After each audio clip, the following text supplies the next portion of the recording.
15 సంవత్సరాల క్రితం మరి అల్పునైనా నాకు దేవుడు అదే దైవజనుడి దగ్గర నిలబడి మాట్లాడి కృపించాడు. అదే దైవజనుడి ఎదుట మరి ఆ దైవజనుడు దగ్గర పిలిపించుకొని వాక్యం చెప్పించుకోవడం అన్నది అది ధన్యత. దేవుని స్తోత్రం.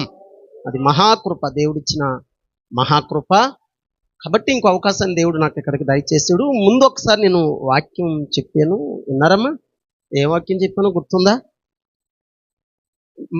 మనిషి అయితే గుర్తుంటాడు కానీ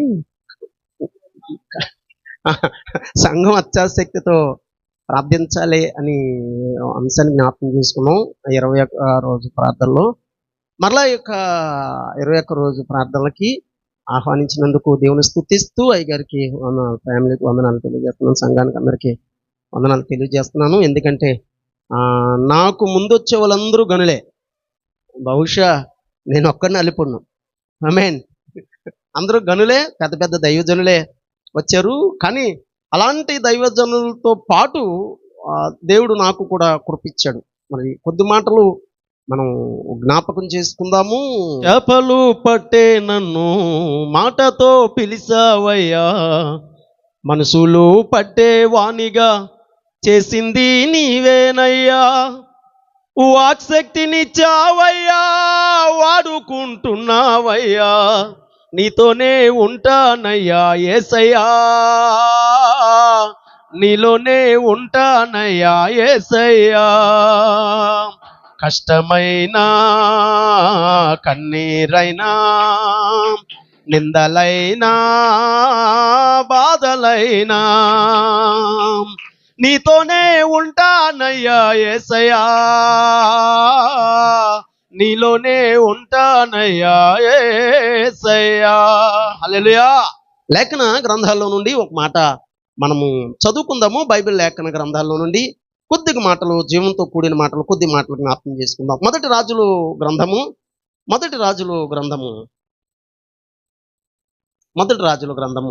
10వ అధ్యాయము 1వ వచనాన్ని ఒకసారి మనం చదువుకుందాము. షాబా దేశపు రాణి యెహోవా నామమును గూర్చియు షలోమోనుకు కలిగిన కీర్తిని గూర్చియు విని అతను శోధించుటకు వచ్చెను. చాలమ్మ. మత్తయి సువార్త 12వ అధ్యాయము 42వ వచనాన్ని కూడా మాట చదువుకుందాము. మత్తయి శుభవార్త 12వ అధ్యాయం 42వ వచనాన్ని కూడా చదువుకుందాం. విమర్శ సమయమున దక్షిణపు దేశపు రాణి ఈ తరం వారి మీద నిలువబడి వారి మీద నేరాస్థాపన చేయను. దేవునికి మహిమ కలుగునుగాక. హల్లెలూయా. లేఖన గ్రంథాల్లో నుండి మనకు జ్ఞాపకం చేసుకుంటే ఇక్కడ షాబా దేశపు రాణి అని రాయబడి ఉంది. మత్తయి శుభవార్తలో దక్షిణపు దేశపు రాణి అని రాయబడి ఉంది. తినాలమ్మ. దేవుని స్తోత్రం. ఇక్కడ షాబా దేశపు రాణి అని రాయబడి ఉంది, వాటిలో దక్షిణపు దేశపు రాణి అని రాయబడి ఉంది. పైగా అన్న మాట ఏంటంటే ఈ తరం వారి మీద నేరాస్థాపన చెయ్యును అన్నది. ఏ తరం వారి మీద అంట? ఈ తరం వారి మీద విమర్శ దినమునుందా నేరస్థాపన చెయ్యును అన్నది. ఒక మాట, ఆమె దేవుని ఎరిగిన స్త్రీ అంటే కాదు, దేవుని పాదాల చెంతున్న స్త్రీయా అంటే కాదు, దేవుని మందిర ఆలయములో ఉందా అంటే కాదు, లేకపోతే మీ వలె 21 రోజు దైవ సన్నిధానంలో కడుపు కాల్చుకొని కుటుంబం కొరకు, సంఘ క్షేమం కొరకు ప్రార్థన చేసిన స్త్రీ అంటే కాదు. మరి ఈమెవరు మన మీద నేరస్థాపన చేయటానికి? మన మాట అర్థమవుతుందా? ఈమె ఎవరు మన మీద నేరస్థాపన చేయటానికి? ఈ షాబా దేశపు రాణి మన మీద ఆమె నేరస్థాపన చేయటానికి ఏం రైట్స్ ఉన్నాయి? ఈ తరం వారి మీద అనగా మన మీద నేరస్థాపన చేస్తున్నారు. ఒకవేళ దేవుని పిలిపొచ్చి ఈ తరం అంతా ప్రభుతో ఎత్తబడితే అక్కడ నిలబడి ఆమె ఒక పక్ష నుండి మన మీద నేరస్థాపన చేస్తుందంట. ఇదిగో పలానా పలానా పలానా వారు, ఫలానా పలానా వారు ఆమె నేరస్థాపన చెయ్యాలి అని అంటే ఈమె నిర్దోష అయ్యి ఒకడి మీద మనం అన్యాయం తీర్పు ఇవ్వాలంటే మొదట మనం నిర్దోష అయి ఉండాలి. ఈమె దేవుని కలిగి లేని స్త్రీ, దేవుని అంటే ఎరగని స్త్రీ, దైవ సన్నిధి అంటే ఎరగని స్త్రీ మన మీద నేరస్థాపన చేస్తున్నారు. ఒకవేళ నేరస్థాపన చెయ్యాలి అని అంటే ఎవరు చేయాలి అని అంటే ఇశ్రాయేలుని అరణ్యములో నుంచి నడిపించిన కుమారుడి యొక్క తల్లి మోషే తల్లి యొకోబెతు గారు నేరస్థాపన చేయాలి. ఏదైనా చెయ్యాలి అని అంటే ఇశ్రాయేలుకు సైన్యముగా ఉండి వారితో ఇబ్బందులు పడుతూ వారితో విమర్శించుకుంటూ వారితో అనేక మార్లు ఇబ్బందులు పడుతూ నడిచొస్తూ అనేక రీతిలుగా సనిగి గొనిగి అన్ని రీతిలుగా చేసి ఆఖరికి ఇశ్రాయేలును ఆ ఐగుప్తు దేశం నుండి తప్పించి కానానికి తీసుకొచ్చిన కుమారుడు మోషే తల్లి యొకోబెతు నేరస్థాపన చేయాలి. నా మాట అర్థమవుతుందమ్మా? దేవునికి మహిమ కలుగును గాక. ఒకవేళ ఏదైనా నేరస్థాపన చేసే స్థితి ఉంటే ఆమె చేయాలి. లేదా ఇద్దరు కుమారుల్ని యేసుక్రీస్తు ప్రభువుకి ఇచ్చేసి, అయ్యా నీ కుమారులు నా ఇద్దరు కుమారుల్ని కుడివైపు ఒకరిని ఎడమవైపు ఒకరిని పెట్టుకో ప్రభువా అని ఇద్దరు కుమారుల్ని యాకోబుల్ని ప్రభువుకి అప్పచెప్పేసింది షలోమి. నా గిన్నెలో తాగుతారా అంటే తాగుతారయ్యా తీసుకో అన్నారు. ప్రభువు కొరకు మొదటి అచ్చసాక్షి అయిన యాకోబు తల్లి ఆ షలోమి, లేకపోతే ప్రకటన గ్రంథాన్ని రాసిన కుమారుని యొక్క తల్లి యాకోబు తల్లి ఈ యొక్క షలోమి నేరస్థాపన చేయాలి. ఎవరి మీద? మన మీద. లేదా జగద్రాక్షకుడైన యేసుక్రీస్తు ప్రభువారిని లోకానికి అందించిన తల్లి మరియమ్మ నేరస్థాపన చేయాలి. లేదా యూదుల రక్షణార్థమై 3 దినాలు ఉపవాస ప్రార్థనలతో కనిపెట్టిన తల్లి ఎస్తేరు నేరస్థాపన చేయాలి ఒకవేళ చేయాలని ఉంటే గనక. లేదా తిలుహూన ప్రార్థనలోంచి మహిమ వెడలిపోతూ ఉంటే ఉపవాస ప్రార్థనల ద్వారా ఒక ఉన్నతమైన కుమారుడిని అందించి చక్కని రాజులను అభిషేకించాడు. లేకపోతే దీర్ఘదర్శి అయిన తల్లి ఆ సమయాలు తల్లి అన్న నేరస్థాపన చేయాలి. వీళ్ళెవ్వరూ నేరస్థాపన చేయకుండా ఈమె ఎందుకు నేరస్థాపన చేయాలి? నేను మంచోను అని అంటే మీరు చెడ్డలు అయ్యి ఉండాలి. దేవునికి మహిమ కలుగును గాక. అర్థమవుతుందా? నేను నేరస్థాపన చేస్తాను ఈ తరం వారి మీద అని అంటే ఈమెకి రైట్స్ ఉండాలి. అసలు ఏం పొందుకుందని నేరస్థాపన చేయాలా? అసలు ఈమెవరు మన మీద నేరస్థాపన చేయటానికి? చక్కగా ఉపవాస ప్రార్థనలో మనం గడుపుతున్నాం. వారానికి ఒకసారి 2-3 సార్లు మందిరాల్లో ఉంటున్నాం. ఎక్కడైనా దైవ ఆ ప్రార్థనలు సువార్త సభల్లోకి వెళ్తున్నాం, కుటుంబ ప్రార్థనలోకి వెళ్తున్నాం, అనుక్షణం సంఘ పరిచర్యలో ఉంటాం, సంఘం కొరకు కన్నీరు కారుస్తున్నాం. ఇన్ని గుణలక్షణాలు మనలో ఉంటే ఏ లక్షణము లేని స్త్రీ ఎందుకు నేరస్థాపన చేస్తుంది? ఆమె ఎందుకు నేరస్థాపన చేస్తుందో ఒక 4 మాటలు జ్ఞాపకం చేసుకుందాం. దేవునికి మహిమ కలుగునుగాక. హల్లెలూయా హల్లెలూయా గీతాలు ఆలపించుకుందాము, హల్లెలూయా స్తోత్రాలు అర్పించుకుందాము, హల్లెలూయా గీతాలు ఆలపించుకుందాము, హల్లెలూయా స్తోత్రాలు అర్పించుకుందాము, యేసయ్య నామమునే ఆరాధించుకుందాము, యేసయ్య నామమునే ఆరాధించుకుందాము. హల్లెలూయా. ఎందుకు ఆమె మన మీద నేరస్థాపన చేస్తానని మొదటి లేఖన గ్రంథాల్లో నుండి ఒక మాట మనం చదువుకుందాము. అదే ఆ రాజుల గ్రంథం 10వ అధ్యాయము మొదటి వచనం చదవండమ్మా. షాబా దేశపు రాణి యెహోవా నామమును గూర్చి సొలొమోనుకు కలిగిన కీర్తిని గూర్చి చాలమ్మా. దేవునికి మహిమ కలుగును గాక. మొదటి ఆమెలో ఉన్న గుణం ఏంటి అని అంటే విన్నా గుణం అంట. దేవుని స్తోత్రం. మీరు గమనించారో లేదో మరొక్క మాట చదవండి అమ్మా. షాబా దేశపు రాణి యెహోవా నామమును గూర్చి కీర్తిని గూర్చి విని, దేవునికి మహిమ కలుగును గాక, యెహోవా నామమును గూర్చి సొలొమోను కలిగిన కీర్తిని గూర్చి అంటే ఆమెలో మొదటి గుణము ఏమున్నది అని అంటే విన్నా గుణం ఉందంట. కరెక్ట్గా విన్నా గుణము ఆమెలో ఉంది కాబట్టి ప్రభు ఇప్పుడు ఆమె ఏమంటుందంటే నేను నేరస్థాపన చేస్తాను. నేను వాస్తవంగా మొదట ఆ దారిని వచ్చేటప్పుడు ఆ రూట్లో వచ్చాను. ఇప్పుడేమో బైపాస్ మీద వచ్చాను. ఆ ఇశ్రాయేల్ గారు చర్చి కింద లోపలికి వెళ్ళిపోయి డేవిడ్ రాజ్కుమార్ గారు చర్చి ఎక్కడండి అని అడుగుతుంటే ఆయన అంటాడు, అయ్యా అటువైపు అంట. నా ఆలోచన ఏంటంటే అటు నుంచి వచ్చి అసలు నేను వింటలేదు అక్కడ, మీకు అర్థమవుతుందో లేదో. ఆయన అంటాడు ఇక్కడేనండి అని నేనంట, ఇక్కడేనండి అని నేనంట. వాళ్ళు కాదండి అటువైపు అండి అంటారు. ఇప్పుడు పూర్తిగా వాళ్ళు చెప్పేది నేను వింటలేదు. ఇంతకీ వాళ్ళు పూర్తిగా వాళ్ళని చెప్పనివ్వట్లేదు. వాళ్ళని చెప్పనివ్వకుండా వారిని అలా కాదండి మొదట నేను ఇటు నుంచే వచ్చాను అంటున్నారు.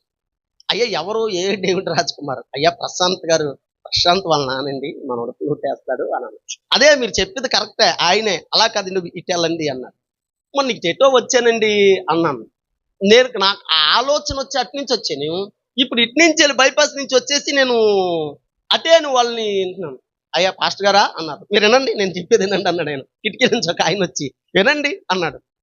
ఎవరు నువ్వు అన్నది? ప్రశాంత్ వాళ్ళ ఐడియానా అన్నాడు. వాళ్ళ నాన్నగారండి. డేవిడ్ రాజ్ కుమార్ గారేనా అన్నాడు. ఏ బాబు మీరు ఇద్దరు వెళ్తున్నారు కదా, ఆయన తీసుకెళ్ళండి అన్నాడు. వాళ్ళ బండి మీద వచ్చి ఇక్కడ చూపిస్తేనే కానీ అర్థం ఓహో అని. అంటే తప్పు ఎవరిది? నేను కరెక్ట్గా వినట్లేదు అక్కడ. కరెక్ట్గా వినక వారు చెప్పేది అర్థం అవ్వట్లేదు. కరెక్ట్గా నేను వింటే వాళ్ళు కరెక్ట్గా చెప్తున్నాను. ఇప్పుడు ఏ మనసు లేదు నాకు, విన్నా మనసు లేదు. నా మాటే కావాలనుకుంటున్నాను కానీ వారు చెప్పేది పూర్తిగా వినట్లేదు. అయ్యా అది కాదు, మీరు తిన్నగలిపోండి అటువైపు వాళ్ళ ఇల్లు, మాది ఇక్కడే, ఇది మా ఊరే, నాకంటే మీకు తెలియదు, మా మాటనండి అని అంటే అప్పుడు వారితో వచ్చాను. అంటే కారణం ఏం లోపించింది నాలోను? విన్న స్వభావం లోపించింది. ఇక్కడ శాబాదేశపు రాని లేఖన గ్రంథంలో మన మీద నేరస్థాపన చేయటానికి గల కారణం ఏంటి తెలుసా? విన్న స్వభావం ఆమెలో ఉంది. ఏవి చెప్పారో అది పరిపూర్ణంగా విని దైవ సన్నిధికి వచ్చింది. ఆమె పరిపూర్ణంగా విన్నది. వినటం వల్ల విశ్వాసము కలుగున లేఖన గ్రంథంలో మనం చూస్తున్నాం. ఏదైనా పరిపూర్ణంగా వినాలి. పరిపూర్ణంగా దేవుని మాట వింటే మనకు ఆశీర్వాదం. యెషయా గ్రంథంలో కూడా, లేఖన గ్రంథంలో ప్రభువు మాట్లాడుతున్నాడు. యెషయా గ్రంథంలో మనం జ్ఞాపకం చేసుకుంటే అక్కడ 55:3 ఉంటుంది. ఆయన మాట విని ఎడల నువ్వు బ్రతుకుదువు, దేవునికి మహిమ కలుగును గాక. ఏమన్నాడు ఆయన? ఆయన మాట వింటే నువ్వు బ్రతుకుతావు అంటాడు.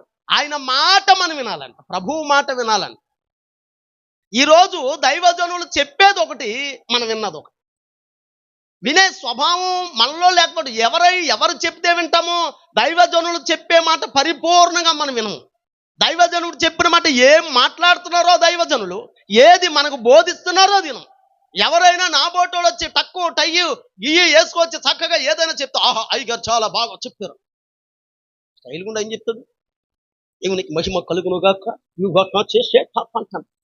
మరి ఆ టచ్చన బిచ్చన మొత్తానికి ఏం చెప్తామంటే, అబ్బా ఏం చెప్పాడండి, మరి పొద్దునుంచి ఏడుపో, సంవత్సరాలు పడి చెప్పి బాదుకున్నాడో ఏడుపో. చిన్న సందర్భం ఏం జరిగిందంటే, ఒకడు ఊర్లోకి ఒకడు వచ్చాడంట.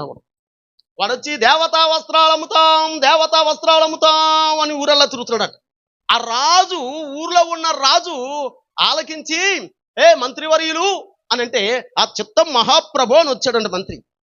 ఇప్పుడు దేవతా వస్త్రాలు అమ్ముతున్నారంటారు. దేవతా వస్త్రాలు అంటే రాజవస్త్రాల కన్నా బాగుంటాయా అంటే ఈడే ఉన్నాడు మంత్రి.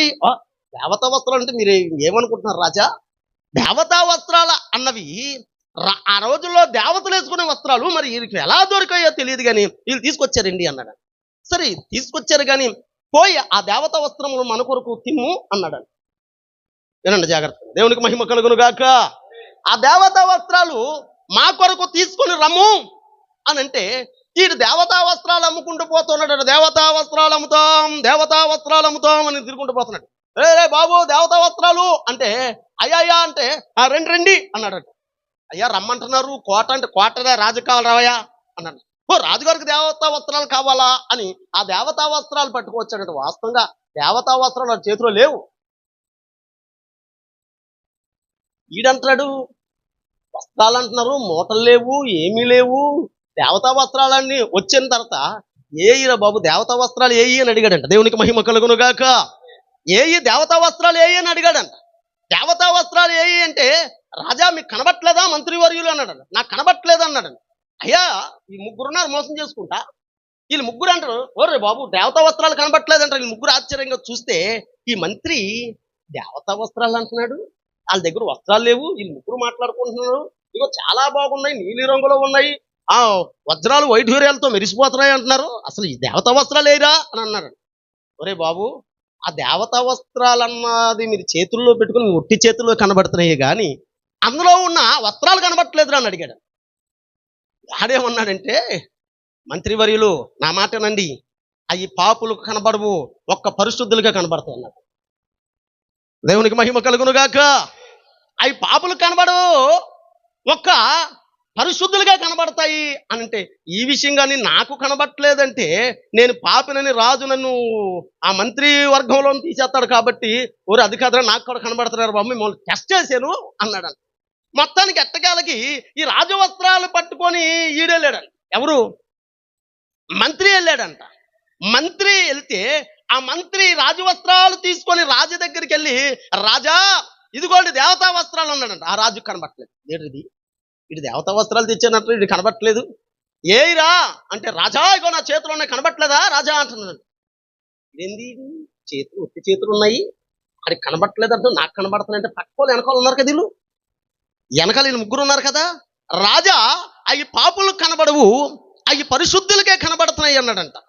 అలాగా బెషుగ్గా ఉన్నారా అన్నాడంట. దేవునికి మహిమ కలుగును గాక. బహుబేషుగ్గా ఉన్నాయి, చాలా బాగున్నాయి అంట. రాజా ఈ అంచు చూసావా, వజ్ర వైడూర్యాలతో మెరిసిపోతుందంటే, చాలా బాగుందిరా, అంత పెద్ద ఉందండి రా అంచు అంటాడు. రాజా రాజుకి అంత అంచు ఉంటేనే బాగుంటుంది అంటున్నాడు. ఇది ఏం జరుగుతుంది అర్థమవుతుంది మీకు? మీకేం జరుగుతుంది అర్థమవుతుంది? అక్కడ అసలు రాజవస్త్రాలు లేవు, అంచులు లేవేవి లేవు. ఏంది?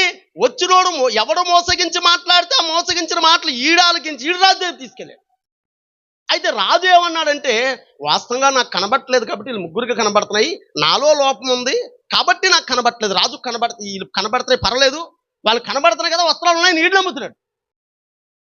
ఆడేమంటున్నాడు, రాజు నా మీద పరిశుద్ధుడు కాబట్టి, రాజా రాజ్యమేలువాడు మంచోడు కాబట్టి, ఆ నా మీద ఆయన పరిశుద్ధుడు కాబట్టి ఆయన కనబడుతున్నాడు, ఈ మంత్రి అనుకుంటున్నాడు. మొత్తానికి ఎట్టకాలకి రాజా ఒక రోజు మనము ఆ ఊర్లో విహారయాత్ర చేయాలి రాజా, ఈ వస్త్రాలు వేసుకొని మనం గ్రామంలో విహారయాత్ర చేయాలి, మీ సౌందర్యాన్ని ప్రజలకు చూపించాలి దేవతా వస్త్రాలతోని అని మంత్రి ఓ మాట అన్నాడు.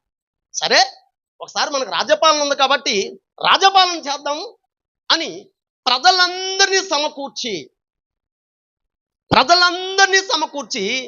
రాజుగారు దేవతా వస్త్రములతోనూ మన గ్రామంలోనికి వస్తున్నాడు, హో అందరూ సిద్ధపడి రావాల్సిందిగో హో అని చాటింపేశారు మొత్తం. ఈ రాజు మరి దేవతా వస్త్రాలు వేయాలంటే ఏం చేయాలి? ఇప్పుడు మనం రాజు మొత్తాన్ని బట్టలు ఇప్పుకున్నాడు. బట్టలు ఇప్పుకొని ఈ రాజు ఇదిగో మంత్రి, రాజా ఇదిగో ఈ బట్టలు వేసుకో అని ఇటు సరుతుంటే ఇటు సరుతున్నాడు, ఇటు సరుతుంటే ఇటు సరుతున్నాడు, ఇది కనబట్టలేదు ఏమో మొత్తానికి. నా ఉంటుంది బట్టలు వాళ్ళు కనబడుతున్నాయేమో ఈడనుకుంటున్నాం. మరి రాజు మీద ఒరే ఎంత సరిగ్గారా, ఇది బాగారా అంటున్నాడు. అయినా పురి బాగా కిందకి దించాలా, ఈ బొట్టనలు కూడా కనబడకూడదు, రాజును జాగ్రత్త అని ఈ రాజు మాట్లాడతాడు. ఓ రాజా చాలా బాగుందని నిలబడిన తర్వాత ఈడు బట్టలు లేకుండా ఎలా ఉన్నది రాజా మనసులో ఈడనుకుంటున్నాడు. మంత్రి అనుకుంటున్నాడు, మంత్రి బాగా కనబడుతున్నాడు, మంత్రి అనుకుంటున్నాడు. మొత్తానికి ఎట్టకాలకు రథం ఎక్కారు. దేవునికి మహిమ కలుగును గాక. ఎట్టకాలకు ఆ రథం ఎక్కారు. ఆ రథం ఎక్కి రథం మీద బయలుదేరి వెళ్తున్నారు. రథం మీద బయలుదేరి జనాలందరికీ ఏం చెప్పారంటే, అవి పాపులు కనబడవు, పరిశుద్ధులుగా కనబడతారు. ఈ జనాలందరూ చూసి రాజవస్త్రాలు దేవత వస్త్రాలు పరిశుద్ధులు కనబడతాయి అంటే మనందరూ పాపులే కాబట్టి అసలు రాజు మీద ఒంటి మీద బట్టలు లేవరా బాబు అని ఎవడు చెప్పలేకపోతున్నాడు. ఎవడన్నా గబుక్కుని రాజా నీ ఒంటి మీద బట్టలు లేవంటే ఇటు పాపరిని తీసుకొచ్చి వేసేయండి అంటారు. కాబట్టి రాజు కొరటి దెబ్బలకి ఇంక కొదువే లేదు కదా. ఎవడన్నా బట్టలు లేవు రాజా అంటే నీ తీసుకొని కొడేస్తారా బాబు వీళ్ళు అని ఎవడు మాట్లాడట్లేదు. మొత్తానికి దండోరు వేసుకెళ్తాడు. వాస్తవంగా రాజు దిగంబరిగానే ఉన్నాడు. మీకు అర్థమవుతుందే లేదు, దిగంబరిగానే ఉన్నాడు. చాటింపేసుకుంటూ పోతున్నారు. ఓ రాజుకు జయము, రాజుకు జయము చాటింపేసుకుంటూ పోతే ఒక దిక్కల ఆగి ప్రసంగం చేస్తున్న సందర్భంలో చిన్న ఆ పిల్లలాంటి పిల్లలు ఒక తల్లి ఎత్తుకొని రాజుని నేను చూస్తాను చూపించమ్మా అని అంటే, ఆ రాజు ఎక్కడున్నాడు? అంత దూరం రథం ఉంది, ఇంత దూరము పిల్ల ఉంది. భుజం మీద ఇలా భుజం మీద ఎత్తుకొని వాళ్ళ నాన్న ఎత్తుకున్నాడు రాజు అంటే, ఆ చిన్న పిల్ల చూసి చిచ్చి రాజుకు ఒంటి మీద బట్టలు లేవో అన్నదంట. రాజుకు ఒంటి మీద బట్టలు లేవో అంటే రాజుకు బలిబలుగా రే చిన్నపిల్లలు ఆపద్దు అన్నాడు. పరిశుద్ధులు రా, అసలు ఆలికే బట్టలు లేవని కనబడుతుంది, ఇది మోసం జరిగిందిరా అని తిప్పరా రథం అని రథం తిప్పేసి ఆ పైన కూర్చో ఉండిపోయాడు. నీకు అర్థమవుతుందా? దైవజనులు చెప్పేది ఒకటి, మనం చేసేది ఒకటి. దేవునికి మహిమ కలుగును గాక. ఎవరి మాటలు ఆలకిస్తున్నాం మనము? ఎవరు వచ్చి నాలుగు కొద్దిగా ఏదైనా తీపిగా మాట్లాడితే ఆహా వారికంటే మంచివారు లేరు, వారికంటే గొప్పవారు లేరు, అబ్బాయి ఏం మాట్లాడారు అంటారు. అంతకన్నా శ్రేష్టమైన మాటలే దేవుడు దైవజనుడు నోట వినిపించాడు. మీకు దేవునికి మహిమ కలుగును గాక. హల్లెలూయా. వాటికంటే ఆత్మ సంబంధమైన మాటలు ఎన్నో, వాటికంటే దేవుని జీవార్థమైన మాటలు ఎన్నో, వాటికంటే దేవుని వాక్యములు లోతైన మర్మాలు ఎన్నో దేవుడు మీకు మనకు అందిస్తూ ఉంటూ వారి నోట మాట విని మనం బలపరచబడుతూ ఉంటే, ఎవరైనా వచ్చి 4 మాటలు చెబితే, ఇప్పుడు ఏం మాటలు మాట్లాడుతున్నాము? దేవుని మాట వినేసి 4 మాటలు అటు నవ్వించి ఇటు కవ్వించి అటు పాట ఇటు స్టెప్ అయితే అబ్బాయి ఏం మాట్లాడాడు అంట. ప్రభు లేఖన గ్రంథంలో మాట్లాడుతున్న దేవుని బిడ్డలారా, ఆమె మన మీద నేరస్థాపన చేయటానికి మొదటి కారణం ఏంటి అంటే వారు వినలేదంట. దేవుని స్తోత్రం. దేవుని వాక్యము వారు వినలేనందువల్ల ఆమె ఏమంటుందంటే నేను నేరస్థాపన చేస్తాను. బైబిల్ లేఖన గ్రంథంలో కూడా ఇంకో మాట జ్ఞాపకం చేసుకుందాం. చూడండి, నిర్గమాకాండము 15వ అధ్యాయం 26వ వచనం చూద్దాం ఒక మాట. నిర్గమాకాండం 15వ అధ్యాయము 26వ వచనాన్ని కూడా మాట చదువుకుందాం. మీ దేవుడైన యెహోవా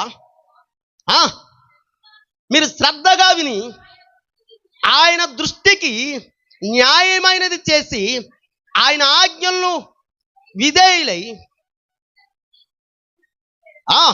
ఐగుప్తులో కలుగజేసిన రోగము ఏదియు మీకు రానివ్వను. దేవునికి మహిమ కలుగును గాక.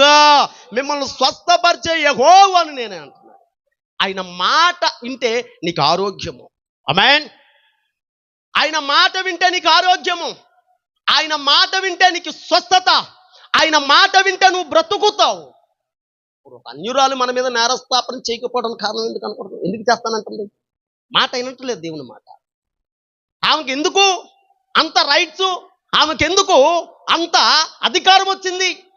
ఆయన రాకడలో ఆయనతో ఉండేటప్పుడు, ఆయన పరిశుద్ధ స్థలములోనికి మనల్ని కూడా తీసుకెళ్ళిపోయినప్పుడు, నీ మహిమను ధరించిన పరిశుద్ధులు నా కంట పడగానే ఏ మౌదునో నేనే మౌదునో, ఏ మౌదునో నేనే మౌదునో, ఎవరు సమీపించలేని తేజస్సులో నివసించు నా దైవమా. హల్లెలూయా. అసలు ఎవరూ నివసించలేని పరిశుద్ధ స్థలములోనికి ఆయనతో పాటు మనం పోదామని ఆశ కలిగి మనం ఉంటే ఇంకో వచ్చి నీ మీద నేరస్థాపన చేస్తాం. అసలు అక్కడ ఏ బాధ లేదురా బాబు అంటే ఈ బాధ ఉంది. ఏ బాధ? నేరస్థాపన చేస్తుందంట మన మీద. మన మీద ఎందుకు నేరస్థాపన చేయాలి? ఆయన మన మీద నేరస్థాపన చేయటానికి అధికారం ఎవరిస్తున్నాడంటే మనమే. ప్రభు అంటాడు ఆయన మాట వింటే మీరు ధన్యులు అని ప్రభు మాట్లాడుతున్నాడు. ఆయన మాట వింటే మీకు ఆరోగ్యము ఆయన ప్రభు మాట్లాడుతున్నాడు. ఆయన మాట వింటే మీరు స్వస్థత నొందుతారు అని ప్రభు మాట్లాడుతున్నాడు. ఆయన మాట వింటే మీకు రక్షణ అని ప్రభు మాట్లాడుతున్నాడు. మనం ఏ మాట ఎవరి మాట వింటాము? ఇద్దరు హాస్పిటల్లోకి వెళ్ళారు. ఇద్దరు హాస్పిటల్కి వెళ్ళి హాస్పిటల్లో కూర్చున్నారు. పాస్టర్ గారు వాక్యం చెప్పడానికి ప్రార్థన చేయడానికి వెళ్ళాడు. ఈలోగా వీళ్ళిద్దరు కూర్చొని మాట్లాడుకుంటున్నారు. అబ్బా ప్రార్థన చేస్తాను అంటే అయ్యగారు చెయ్యి అయ్యగారు అంటే ఇంకో రోగం ఉందని ఇంకో ఆమె బాగులేదని ఆమె దగ్గరికి, అమ్మ మీరు ఈలోగా మీరు ఉండమ్మా జస్ట్ లోపలికి వెళ్ళి ప్రార్థన చేసి వచ్చేస్తాను అని. ఎక్కువ మన సంఘానికి కదా ఎక్కువ ప్రాధాన్యత ఇస్తాం. ఏదైనా స్వార్థం ఎవరైనా ఎదిగిస్తున్నారంటే ముందు ఎవరి పేర్లు పెడతాం? మన సంఘం పేర్లే పెడతాం. నా సంఘము నా పిల్లలు అని ఎవరైనా ఏదైనా ఇస్తున్నారన్నా, ఏదైనా వస్తుందన్నా, ఏదైనా తెస్తున్నారన్నా మొదటి ఎవరికి ఇస్తాం? మనం సంఘానికి ఇస్తాం మొదటి ప్రాధాన్యత. ఈయన ఏం చేశాడంటే సరే మన వాళ్ళ కదా చేసుకుందాం, అమ్మ మీకు ఒక ఎక్కువ సేపు కూర్చోవాలి కాబట్టి వాళ్ళ దగ్గరికి వెళ్ళి ప్రార్థన చేసి వచ్చేస్తానని ఆమె దగ్గరికి వెళ్ళి ప్రార్థన చేసి వచ్చేలోగా ఈ బెడ్ మీద పడుకున్న ఆమెతో అంటుందంట. ఎవరితోని? పక్కనున్న ఆమెతో. నేను మొన్న మొగల రేకులు సీరియల్లో మున్నాగోడు ఇప్పుడు ఎవరు ఉంటాడు పేరేం పేరు దుర్గాని మొన్న గన్నెట్టి పేల్చేశాడు, ఆడు ఎలాగున్నాడు అని అడిగిందంట. మీకు అర్థమవుతుందా? ఇలా గన్నెట్టి పేల్చేసాడమ్మా, నాకు నేర్తో వచ్చేసింది, నేను హాస్పిటల్లోకి వచ్చేసాను, ఆడు ఎలాగున్నాడు అని అడిగిందంట. గన్నపెట్టి పేల్చేసాడు కదా ఎలాగున్నాడు అని. ఈయన పక్కన చూస్తూ విన్నాడంట. వచ్చి దగ్గరికి వచ్చి, సైతాను నీ బతుకు మారదా, నీ బుద్ధి మారదా, వాక్యం సంఘంలో ఏం వింటున్నావు, వాక్యాన్ని ఏం వింటున్నావు, ఏం చూస్తున్నావు, దేవునికి మహిమ కలుగును గాక. నువ్వేం వింటున్నావు, ఏం చూస్తున్నావు, వీడికొచ్చి ఏం మాట్లాడుతున్నావు, ఉన్నా నీ పరిస్థితి ఏంటి, నువ్వు ఉన్న మరణ పడక మీద పెనుగులాడుతున్నావు, మరణ పడక మీద ఉండి కూడా ఇప్పుడు నువ్వేం చేస్తున్నావు, ఈ దేనికోసం మాట్లాడాలా, ప్రభువా నా పరిస్థితి ఏంటి, నేనేంటి, నేను పోతే నా పిల్లల పరిస్థితి ఏంటి, ఉన్నపాటుగా నేను పోతే నేను నా పరిస్థితి ఏంటి అని ఆలోచించకుండా ఎవడో దురగడిని ఈ మొన్న కూడా పేల్చేశాడంట గన్నట్టి. నీ బుద్ధి మారదా, నీ బతుకు మారదా అని గద్దించి బయటకు వచ్చేసాడు. కారణం ఏంటి, ఎలాగున్నాయి పరిస్థితులు, మధ్యాహ్నం ఏమో విరిచే మొగల రేకులు, ఏడవుతే కుంకుమ పువ్వా. ఎలా ఉంటున్నాయి, ఏమింటున్నాం మనము, ఏమింటున్నావు, దైవజనులు ఒక మెసేజ్ని ప్రిపేర్ అవటానికి వారు వారం నుంచి వారం అయిందాక నా పిల్లలకి ఏది పెడితే వారు బలంగా ఉంటారో, నా బిడ్డలకు ఏ ఆహారం పెడితే వారు ఆధ్యాత్మికంగా ఆత్మీయంగా నడుచుకుంటారు అని దైవజనులు ఆరాటపడి తెల్లారుజాము 4 గంటలు లేచి మోకాలు నొప్పులు వచ్చినా మోకాలు లేచి ప్రార్థనలు చేసి సంఘం కొరకు కనిపెట్టి ఏదైనా ఆత్మ సంబంధమైన ఆహారం వారికి అందిస్తే వారు తిని వారు బ్రతికి ఇంకా అనేక మందిని రక్షణలోనికి నడిపిస్తారని ఆశ కలిగి చక్కని వర్తమానాలను అందిస్తే మనం ఏం చేస్తామంట, వాటిని పెడచెవిని పెడతాం. ప్రభు లేఖన గ్రంథాల్లో మాట్లాడుతున్నాడు, ఎవరు దేవుని వాక్యమును వినరో వారి మీద నేరస్థాపన చేస్తున్నాడు. దేవుని స్తోత్రం. అర్థమైనప్పుడు ఎందుకు నేరస్థాపన చేస్తానన్నదో, ఎందుకు చేస్తానన్నది, ఎందుకు చేస్తానన్నది, సరైన రీతిలో దైవజనులు చెప్పిన మర్మయుక్తమైన సంగతులను హృదయములోనికి తలంచుకొని పాటలు ఉంటుంది, నీ మాటలు చెవిలలో నాటనీయుడి, ఈ మాటలు ప్రభు మాటలని ఆలకించుడి, వినుటు మట్టుకు విందురా, గ్రహించుటకు ప్రయత్నించరా ఓ సోదరా ఓ సోదరి. దేవునికి మహిమ కలుగును గాక. ప్రభు మాట్లాడు మొదట వినాలంట. ఏమి లోపించింది మనకి అనంటే ఇనుకుడు లోపించింది. ప్రభు మాటలు కంటే లోక సంబంధమైన మాటలకు ఎక్కువగా చెవులొగుతున్నాం. దైవ బిడ్డలయ్యుండి కూడా దైవ సన్నిధాల్లో ఉండి దైవ సంఘాల్లో ఉండి ఉపవాస ప్రార్థనలతో కనిపెడుతూ లోక సంబంధమైన మాటలకు మనం చెవి ఎగ్గుతున్నామే కానీ ప్రభు మాటకు మనం చెవి ఎగ్గొట్టలేదు. ప్రభు లేఖన గ్రంథంలో మాట్లాడుతున్నాడు, నా మాట వింటే మీరు బ్రతుకుతారంట. దేవుని స్తోత్రం. ఎవరి మాట వింటామా? ప్రభు మాట వింటే మీరు బ్రతుకుతారు అంటాడు. ఎందుకు ఆ ఒక అన్యురాలు మన మీద నేరస్థాపన చేస్తున్నది? మరలా ఎంత దూరం నుంచి వచ్చిందంట? 240 కిలోమీటర్ల దూరం నుంచి వచ్చిందంట. 120 రోజులు ప్రయాణం అంట.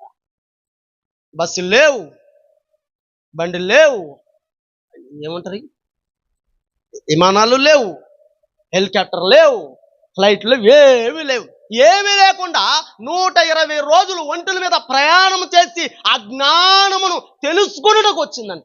అంత దూరం నుంచి ప్రయాణం చేసి వచ్చింది కాబట్టే నీ మీద నేరస్థాపన చేస్తానంట. దేవునికి మహిమ కలుగును గాక. ఎవరి మీదంట? మన మీద నేరస్థాపన చేస్తాను. ఎందుకని? 120 రోజులు ప్రయాణం చేసి వచ్చాను నేను. నీ మనసు దేవునికి దగ్గరగా ఉంటే ఎంత దూరం ఉన్నా పరిగెట్టి వస్తావు. మనసు దేవునికి దూరంగా ఉంటే ఎంత దగ్గరైనా అంతే అక్కడికి వస్తాం. లాస్ట్ ఆరాధన పాటకు వచ్చి అందుకుంటాం, లేదా ఆశీర్వాదం తీసుకోవటానికి వచ్చి వెళ్ళిపోతాం. ఇలాగంటే ప్రభువు మాట్లాడుతున్నాడు. మొదటగా వినకపోతే నేరస్థాపన చేస్తున్నాడు. దేవునికి మహిమ కలుగును గాక. అర్థమవుతుందమ్మా? నా మాట అర్థమవుతుందా? ఎందుకు నేరస్థాపన చేస్తానన్నది? పెద్దలు వాక్యాలను పిల్లలు నా వాక్యం కూడా నన్ను. దేవుని స్తోత్రం. హల్లెలూయా. ప్రభు ఎందుకు నేరస్థాపన చేస్తున్నది? నువ్వు వినకపోతే నేరస్థాపన చేస్తా. రెండోది లేఖన గ్రంథంలో జ్ఞాపకం చేసుకుందాం. రెండో మాట జ్ఞాపకం చేసుకుందాం. 10వ అధ్యాయము 1వ వచనంలో చూద్దాం. అది రాజుల గ్రంథము.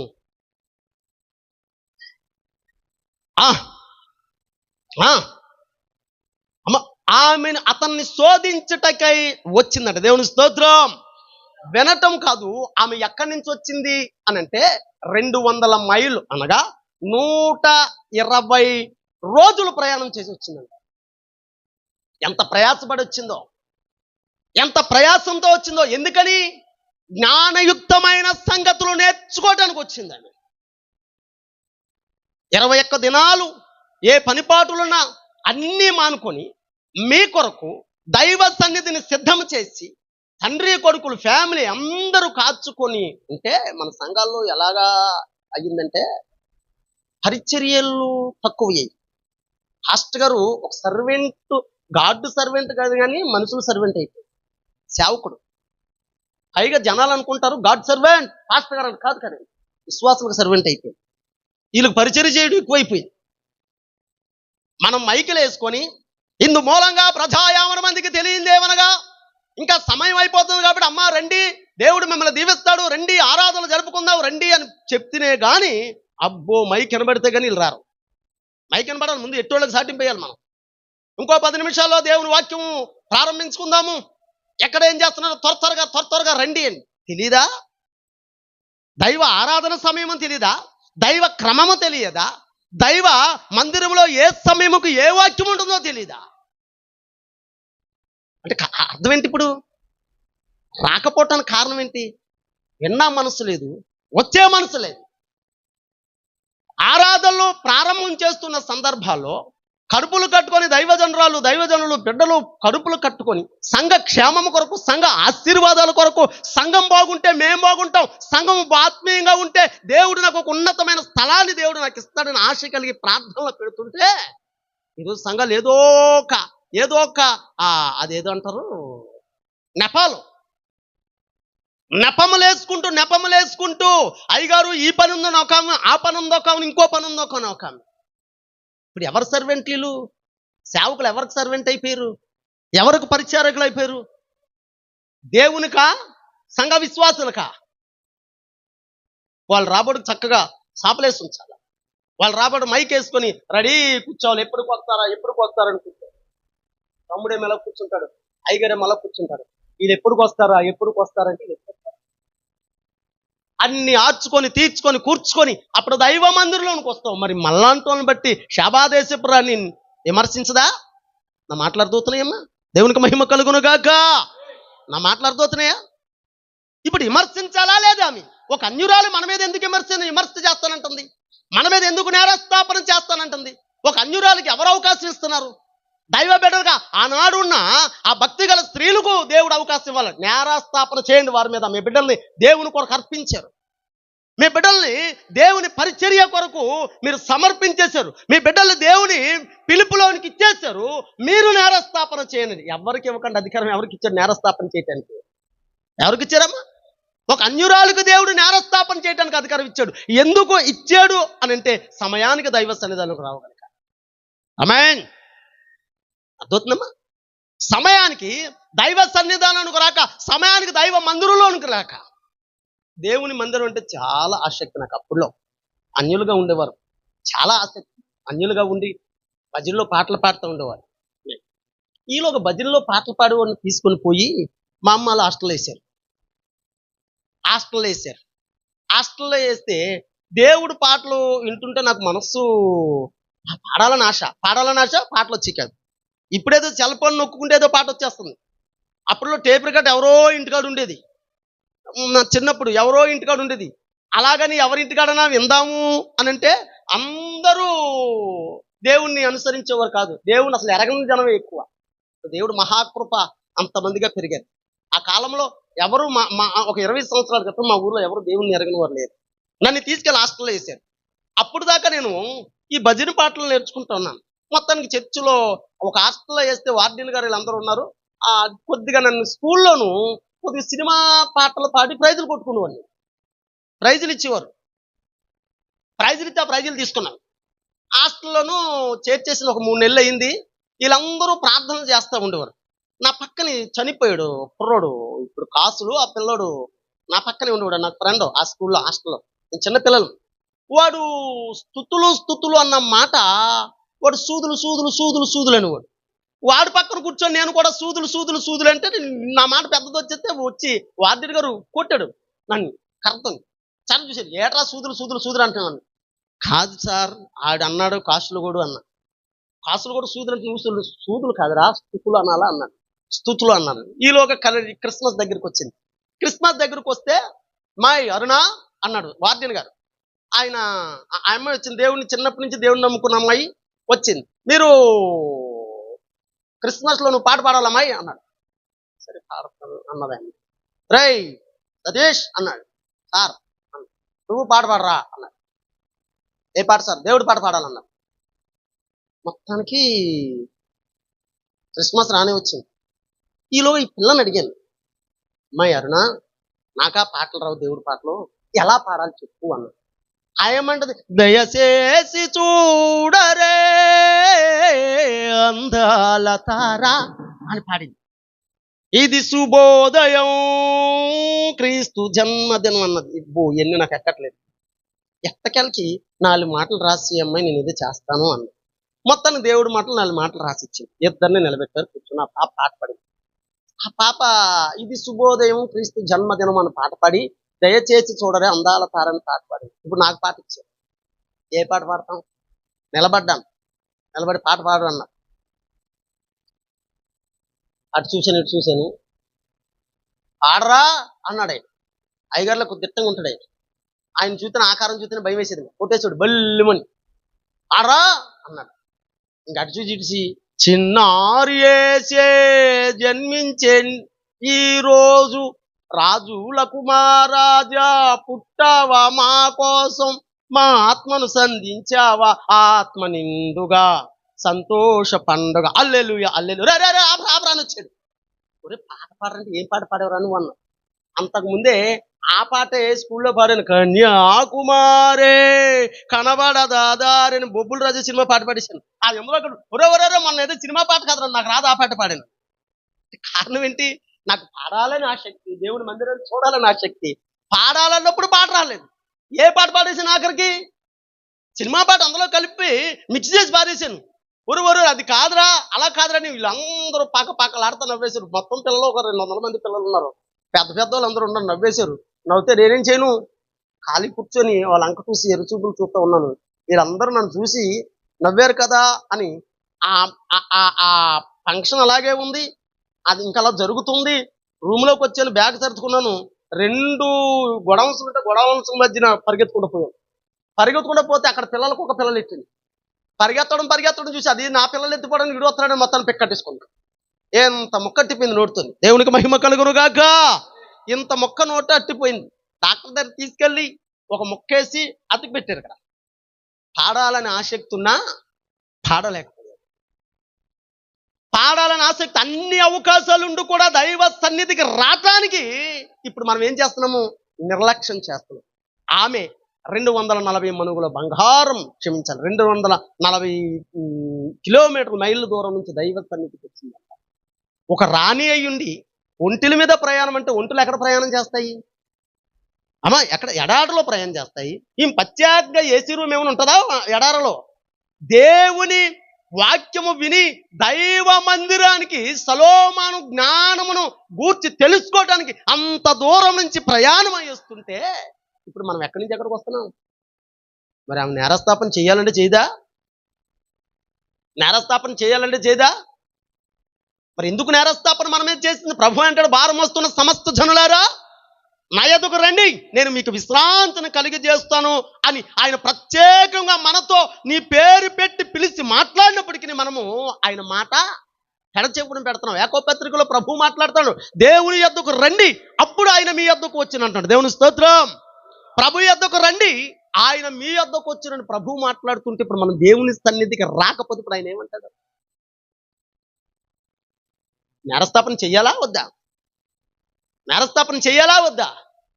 ఆసక్తి దైవ సన్నిధి దొరకకపోతే 5 కిలోమీటర్ల దూరం, మా ఊర్లో చర్చి లేకపోతే 5 కిలోమీటర్ల దూరం నడిచి వెళ్ళిపోయేవాళ్ళు. నడిచి ఏట నుంచి వచ్చి అక్కడి నుంచి వచ్చి గబగబలాడుతా తలకు తానం చేసి సైకిల్లో ఏవి లేవు 5 కిలోమీటర్ల దూరం పరిగెట్టుకొని పోయేవాళ్ళు దైవ సన్నిధి. ఆశ కలిగి ఉన్నాం కాబట్టి ఎన్నికలేని నన్ను ఇప్పుడు దేవుడు ఏం చేశాడంట? పరిచర్య కొరకు ఏర్కొంటున్నాడు. దేవుని స్తోత్రం.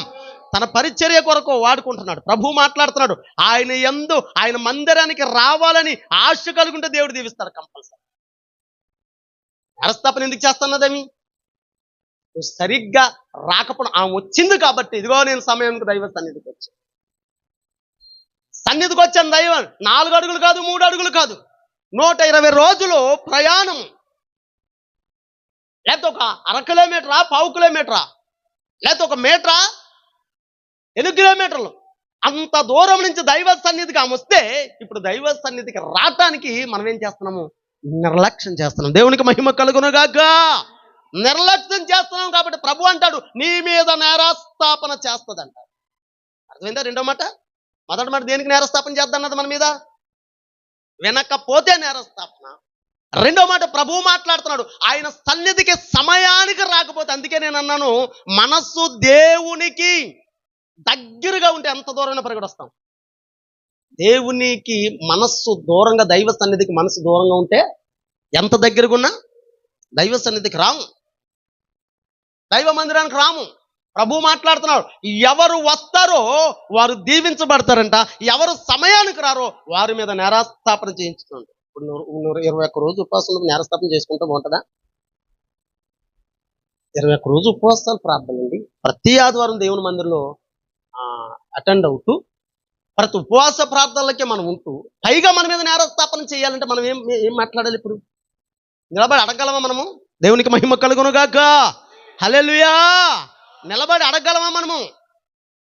మహాదేవుడే ఇలకేతించి యజ్ఞ పశువుగా వద పొందాలని, మహాదేవుడే ఇలకేతించి యజ్ఞ పశువుగా వద పొందాలని. హల్లెలూయా. పేర్లే కాస్త ఎక్కడికి వెళ్ళాను. వాళ్ళ నాన్నగారు 60 సంవత్సరాలు, ఆయన 60 సంవత్సరాలు ఆయన. ఆ నాన్న చనిపోయాడు. ఆ నాన్న చనిపోతే ఏ వయసు ఉన్నారు అక్కడ వాళ్ళు? 60 సంవత్సరాలు ఉన్నారు అక్కడ.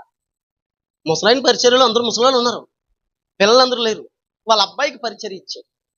పరిచర్య ఇస్తే అప్పుడు కొత్తగా పాట వచ్చింది, నీ కను దృష్టి నాపై ఉంచి నీ కను పాప వలె నన్ను కాపాడినా కరుణామయ అని పాట పాడాను. దేవునికి మహిమ కలుగునుగాక.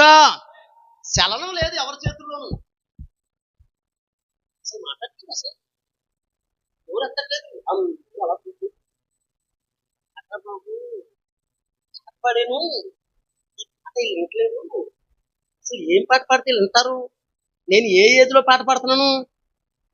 60 సంవత్సరాలకి 20 సంవత్సరాల పాట ఏమొస్తుంది? దేవునికి మహిమ కలుగునుగాక. 60 సంవత్సరాలకి 20 సంవత్సరాల పాట నచ్చుతుందా? పోనీ 20 సంవత్సరాల వాళ్ళకి 60 సంవత్సరాల పాట ఏదైనా నచ్చాలని నచ్చుతుందా? అది దేవుడి పాట అయినా ఏ పాట అయినా వాళ్ళు మాట్లాడట్లేదు. కొత్తగా ఎట్టకాలకి ఎలాగరా ఏం చేయాలని ఆలోచన చేసి వాక్యం చెప్తేనే ఆలోచన చేశాను. వీళ్ళందరూ ఎలాంటి ఉన్నారు? 60, 65, 50 పైనే.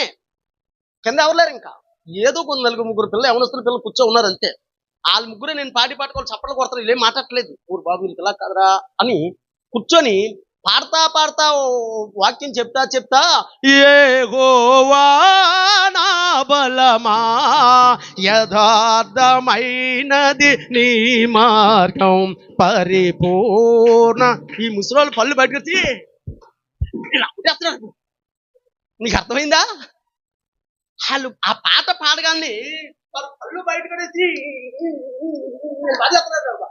పళ్ళు ఊడిపోయి నేను నవ్వాలా పాట పాడాలా? దేవునికి మహిమ కలుగునుగాక. వాళ్ళకి ఆ పాట పాడితే నచ్చింది. మీకు ఏ పాట పాడాలో మీకు ఎట్టప్పుడు మీకు ఏ పాట పాడాలో చెప్పండి. మీకు ఏ పాట పాడితే నచ్చుతుందో? దేవునికి మహిమ కలుగునుగాక. వాళ్ళకి ఆ పాట పాడితే నచ్చింది, వాళ్ళు చప్పట్లు కొట్టి పారేశారు. మరి మీకే పాట పాడాలా?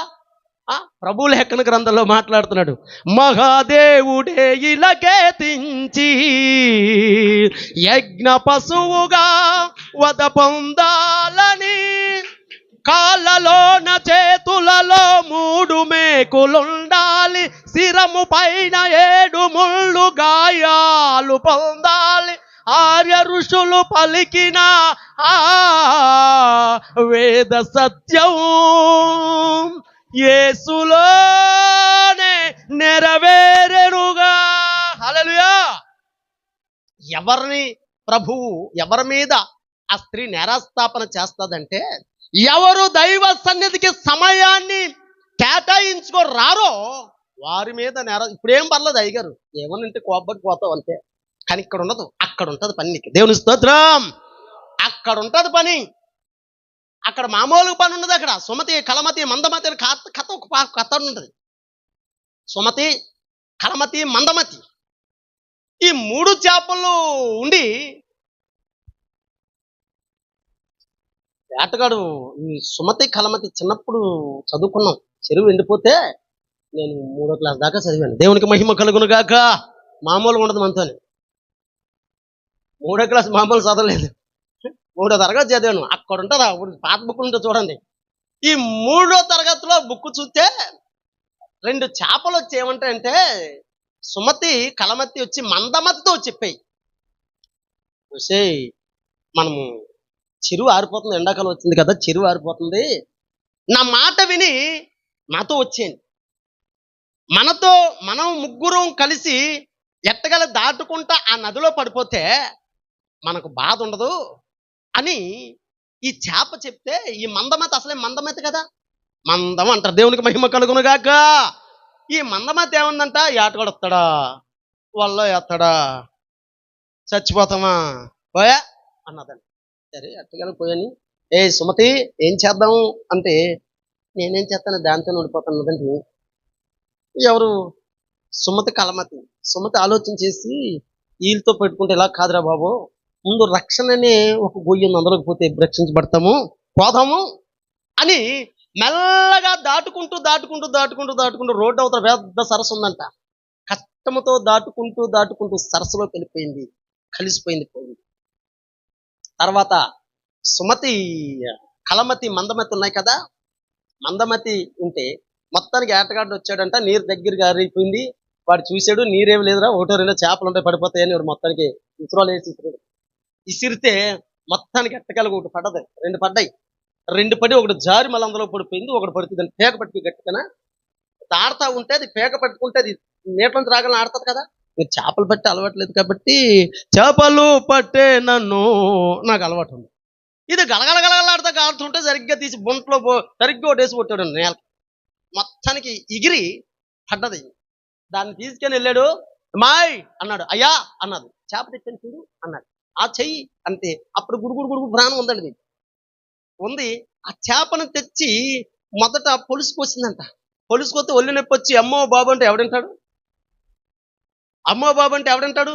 రెక్కలు కోసేయండి అమ్మో, రెక్కలు కోసారండి. 8 ముళ్ళు కోసింది అమ్మో, ముళ్ళు కోసింది. తోక కోసింది అమ్మో, తోక కోసింది అన్నదంట. ఇప్పుడు ఏం చేసింది? తొర్రులు అంటారు. మీరే మీ భాషలో ఏమంటారు? ఆ పైన కటింగ్ చేస్తారు. ఆ పొలుసు తీసేసిన తర్వాత ఏపటానికి కారం పెట్టడానికి ఉంటుంది కదా, మధ్య మధ్యలో కోతారు. మేము తొర్రులు కోసి అంటాం. తొర్రులు కోసి అంటారు. ముక్కలు వేరు, తొర్రు వేరు. ముక్కలు అన్నది కట్టమని కట్ చేస్తాం, తొర్రులు అన్నది ఘాట్లు పెడతాం. ఘాట్లు పెట్టి అందులో కారం ఉప్పు కుక్కుతుంటే, ఘాట్లు పెట్టి కారం ఉప్పు కలుపుతుంటే అయ్యో అమ్మో అంటుందంట. మరి వినాలి కదా. అయ్యో అమ్మో అంటుందంట. అయ్యో అమ్మో అంటుంది. తీసుకెళ్ళి మరిగే నూనెలు అడిగేసిందంట. దేవునికి మహిమ కలుగును గాక. బాబో అంటే ఆ బాబు రాడప్పుడు. అక్కడ మాట విని చక్కగా వెళ్ళిపోదాం ఉన్న స్థలంలోకి పోతే ఈ బాధ వచ్చి ఉంటుంది. ఏం చేసింది? వెళ్దాంలే, తర్వాత ఆపద వచ్చినప్పుడు చూద్దాం. వచ్చింది, దొరికింది, ఏటగాడు చేతిలో పడ్డది, కోసాడు, మరిగా నువ్వు లేచాడు. రేపు అక్కడ ఉంటుంది పని. దేవునికి మహిమ కలుగును గాక. రేపు ఇక్కడ ఏముండదు. ఇప్పుడు పర్లేదు, సూపర్ ఇక్కడ. కానీ అక్కడికి వెళ్ళిన తర్వాత తీసుకెళ్ళి అందులో వేసి ఇందులో అందులో పెద్ద పెద్ద బాండీలు ఉంటాయంట. దేవునికి మహిమ కలుగును గాక. నువ్వు ఎప్పుడు చూడవు ఆ బాండీలు. పెద్ద పెద్ద బాండ 7 అడుగులోకి ఉంటుంది, 6 అడుగులోకి ఉంటుంది, 4 అడుగులోకి ఉంటుంది, 5 అడుగులోకి. ఇంకా చిన్నోడు మొత్తము అందులో వేసి ఒకేసారి చెప్తారంటే, ఎందుకు చెప్తున్నావయ్యా అంటే, ఆయన మాట వినలేదు నువ్వు. ఎందుకు చెప్తున్నా? సమయాన్ని దైవ మందిరంలో లేవు. ప్రభు లేఖన గ్రంథంలో మాట్లాడుతుంది. రావాలంట. ఆమె వచ్చింది. వచ్చినోళ్ళ మీద ఆమె నేరస్థాపన చేయదు. కానీ ఎవరైతే దైవ సన్నిధి, దైవ జనుల మాట నిర్లక్ష్య పెడతారో వారికి మాత్రం కంపల్సరీ నేరస్థాపన చేస్తాను. ఆమె కానీ నేరస్థాపన చేసామా కంపల్సరీ ఇంకా మనకి బెయిల్ ఉండదు. ఇంకా దేవునికి మహిమ కలుగును గాక. ప్రశాంత్ ఏముండదంట, నాన్ బెయిలే. ఇంకా బెయిల్ ఉండదు. లోపల తీసుకెళ్ళి వేసాడువే. మరలా లాయర్ వాదించడం, ఇంక వాదించలేదా? ఆల్రెడీ ఒక ఆవుని పెట్టారు మన కొరకు, ఆమె సాక్షి లోపల వేసాడు. దేవుని స్తోత్రం. 3వ మాట జ్ఞాపకం చేసుకుందాం. మూడో మాట జ్ఞాపకం చేసుకుందాం. చూద్దాం. మూడో మాట చదువుదాం. 10:1 చూద్దాం. షబా దేశ ప్రాణి. అమ్మా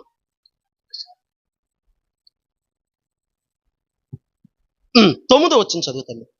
10:9. మీ అందు ఆనందించి నిన్ను ఇశ్రాయేలు మీద రాజుగా నియమించిన నీ దేవుడైన యెహోవాకు స్తోత్రం కలుగును గాక. హల్లెలూయా, హల్లెలూయా గీతాలు ఆలపించుకుందాము, హల్లెలూయా స్తోత్రాలు అర్పించుకుందాము, యేసయ్య నామమునే ఆరాధించుకుందాము. హల్లెలూయా. పాత్రలు ఎలా చెప్పండి. పాత్రలు నల్లగుంటాయా నాకులాగా, తెల్లగుంటాయా మీకులా? ఒక మాట చెప్పండి. ఎట్టుంటాయి పాత్రలతో ఎట్టుంటావు? రామంటారా? దాన్ని పట్టుకుని ఉంటే వలగొట్టావు, పీసే కొత్త వచ్చి 2 రూపాయలు 10 రూపాయలు పర్రా. ఏది ఆ పాత్ర తెల్లగా రావడం? దైవ మందిరంలో చప్పట్లు కొట్టడానికి పాత్రలు పంచుతాం. చప్పట్లేమో పాత్రలాగా పంచుతాము, పాత్రలేమో చప్పట్లాగా పడతాం. దేవుడికి మహిమ కలుగును గాక. దైవ మందిరంలో ఎట్టుండాలా? సంతోషం ఉండాలి. దేవుడి స్తోత్రం. దేవుడికి మహిమ కలుగును గాక. లేఖన గ్రంథాల్లో మాట్లాడుతుంది. ఇక్కడ ఏమంటుంది అని అంటే, నీ యందు ఆనందించి నిన్ను ఇశ్రాయేలు మీద రాజుగా చేసిన నీ దేవుడైన యెహోవాకు స్తోత్రం కలుగును గాక. ఆమేన్. ఏమన్నదమ్మా? మళ్ళీ చదువుతుంది ఒకసారి వివరంగా చెప్పి అందరూ మాట నాకు చెప్పాలి.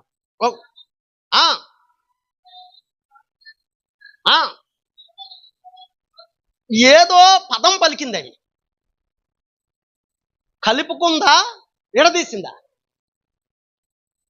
మీరు అందులో మాట ఉంది. అందులోనే ఆమె కలుపుకో మాట్లాడిందా, విడదీసి మాట్లాడిందా?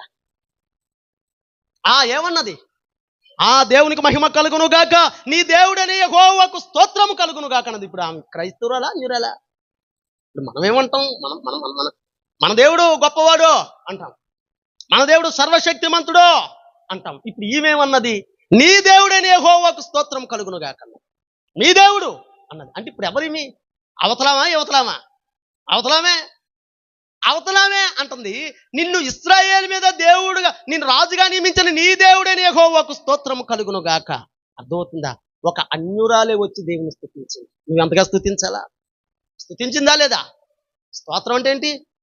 ఒక అన్యురాలు వచ్చి స్తుతించింది దేవుణ్ణి. ఒక అన్యురాలు వచ్చి దేవుని గణపరిచింది. ఒక అన్యురాలు వచ్చి దేవుని మహిమపరిచింది. ఒక అన్యురాలు వచ్చి దైవ సన్నిధానంలో మీ దేవుడు గొప్పవాడని సాక్ష్యం ఇచ్చింది. ఇప్పుడు మనం ఎంత సాక్ష్యం ఇవ్వాలా? మన ఇంట్లో కుటుంబ ప్రార్థనలు పెట్టుకోవాలంటే గొప్ప అద్భుతం జరిగేయాలా. 30,000 రూపాయలు జీతం వచ్చేయాలా, నెలకి 50,000 రూపాయలు జీతం వచ్చేయాలా, వేసిన పంట వేసినట్టుగా పండిపోవాలి. మళ్ళీ ఒక బస్తా కానీ, అర బస్తా కానీ, పావు బస్తా కానీ తక్కువ వచ్చిన బాధే. ఇక్కడ ఏముంది? మనం దేవుణ్ణి స్తుతించాలంటే కారణం కావాలి, ప్రభువుని ఆరాధించాలంటే కారణం కావాలా. ఏ కారణం లేకుండా దేవుని స్తుతించి, ఏం కారణము? నీ దేవుడని యెహోవాకు స్తోత్రం, నిన్ను రాజుగా చేసిన నీ దేవుడని యెహోవాకు స్తోత్రం కలుగును గాక. మనం దేవుని స్తుతించాలంటే కారణాలు ఎందుకు కారణం వెనకాల? ఎందుకు కారణం వెనకాల? నేల మంటు నుండి నరుని చేసి జీవాయువుది జీవము గలవాడిగా మనం చేసి ఒక మనిషిగా చేసినందుకు దేవుని స్తుతించాలా? చక్కని భార్యనో భర్తనో ఇచ్చినందుకు దేవుని స్తుతించాలా? చక్కని బిడ్డలు ఇచ్చినందుకు దేవుని స్తుతించాలా? ఒక కుటుంబ వ్యవస్థను అమర్చినందుకు దేవుని స్తుతించాలా? ఇంట్లో ఒక చక్కని యోగ్యురాలుగా దేవుని నిలబెట్టినందుకు దేవుని స్తుతించాలా? నీ చేతి వంట నువ్వు భర్త ఎట్టేదాకా, నువ్వు పెట్టేదాకా కూర్చో చూస్తున్నందుకు దేవుని స్తుతించాలి. ఎంత యోగ్యత ఇచ్చాడు తెలుసా దేవుడు? సీఎంని కానీ పిఎంని కానీ ఒకే ఒక ఆమె ఉంటుంది, నీకేం తెలియదు ఊరుకో అన్న ఆమె ఒక్కతే. అయ్యగారు ఎవరంటారు చెప్పండి? భార్య ఒక్కతే. ఎవరు చెప్తారు? కొద్ది గట్టి చెప్పండి తల్లి. అన్నం తిన్నారా? దేవునికి మహిమ కలుగును గాక. ఎవరంటారు మాట? చంద్రబాబు నాయుడు గారిని కూడా నీకేం తెలియదు ఊరుకో అన్నది ఒక భార్య ఒకరు తనగలదు. అంటే ఏ యోగ్యత ఇచ్చాడు నీకు? అయ్యో నా మొక్కం కట్ట చూస్తారా? ఎంత యోగ్యత ఇచ్చాడు దేవుడు. ఇంట్లో ఏదైనా భర్త 24 గంటలు కష్టపడి వచ్చినా నీ ఊరుకో తెలియదు కానీ మాట్లాడుతున్నావు అనే ధైర్యము, యోగ్యత ఒక్కటిచ్చిన కిందికి స్తుతించడం ఇంకేం కారణం కావాలా?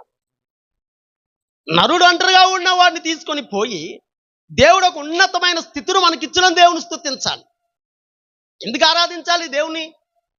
ఆమె ఏ కారణం చెప్పింది? చిన్న కారణం చెప్పింది అంతే. నిన్ను దేవుడైన యెహోవాను ఆ దేవుడు నియమించినందుకు దేవుని స్తోత్రం కలుగును గాక. ప్రభువుని మనం స్తుతించేవారుగా ఉండాలి. దేవుని స్తోత్రం. అన్ని సమయమందు దేవుని ఆరాధించేవారుగా. ఎందుకంటే చక్కని కుటుంబ వ్యవస్థనిచ్చాడు. దాంట్లో ఒక చరణం ఉంటుంది, సంసార సాగర ప్రయాణం తెరచాటు అనుభూతి వినయం. ఓహో, అర్థమైందా? అర్థమైనట్టు చూస్తారు, ముఖంకి అర్థమైనట్టు చూడట్లేదు. దేవునికి మహిమ కలుగును గాక. అర్థమైందా మాట? సంసార సాగర ప్రయాణం తెరచాటు అనుభూతి వినయం. సంసార సాగరములో ఈ సంసారం అనే ఈ సాగరం అనే ఈ లోకములో ఆ ప్రయాణంలో మనం ఉన్నప్పుడు ప్రభు అంటాడు తెరచాటు అనుభూతి వినయం అంట కుటుంబం అంటే. ఆమేన్. అర్థవుతుందా? తెరచాటు అనుభూతి వినయము. తెరచాటుది ఏది జరుగుతుందో అది బయటకు కనబడదు. మీరు బోట్లు నావలు ఆ తెరచాప వేసుకెళ్తాయి. వాస్తవంగా మేము ఏటకెళ్ళే సందర్భాల్లో తెరచాప వేసుకొని వెళ్తుంటే ఆ లోపలోడు ఏం చేస్తున్నాడో అంత దూరం ఉన్నోడు కనబడదు. ఒకడంటాడు చేపలే తెప్పించుకుంటున్నారా వారు అంటారు, ఒకడంటారు లేదు వాళ్ళు ఏదో వల ఆదేసుకుంటున్నారు దులుపుకుంటున్నారు అని ఒకడంటారు, పడుకున్నారా అని ఒకడంటాడు. అంటే అర్థమవుతుందా? తెరచాట్లు ఉన్నది ఏది బయటకు కనబడదు. దేవుని స్తోత్రం. కుటుంబ వ్యవస్థను అలా కాపాడుకోవాలి. మీకు అర్థమైందా? సంసార సాగర ప్రయాణము తెరచాటు అనుభూతి వినయం. తెరచాటు అనుభూతిని కలిగి ఉండాలి ఆ కుటుంబం. అలాగుండాలంటే దేవుని స్తుతించాలి. ఆమేన్. ఆ కుటుంబం అలాగుండాలంటే దేవుని స్తుతించాలి. ప్రభువు లేఖన గ్రంథంలో మాట్లాడుతున్నాడు. ఆమె మన మీద నేరస్థాపన చేయటానికి మూడవ కారణం ఏంటి అని అంటే ప్రభువుని స్తుతించకపోవడం అంట. లేఖన గ్రంథాల్లో 92 కీర్తన గ్రంథంలో ప్రభువు మాట్లాడతాడు. దావీదు భక్తుడైన దావీదు మాట్లాడతాడు, యెహోవాను స్తుతించుట మంచిది, మగోన్నతుడా నీ నామమును కీర్తించుట మంచిది. మరి ఏది మంచిది? ఏది మంచిది? ప్రభువుని స్తుతించుట మంచిది, ప్రభువుని ఆరాధించుట మంచిది, ప్రభువుని గణపరచుట మంచిది, ప్రభువుని హెచ్చించుట మంచిది. ప్రభువుని గణపరచాలని స్తుతించాలని. ఎవరైతే స్తుతించరో వారి మీద నేరస్థాపన చేస్తారు. దేవుని స్తోత్రం.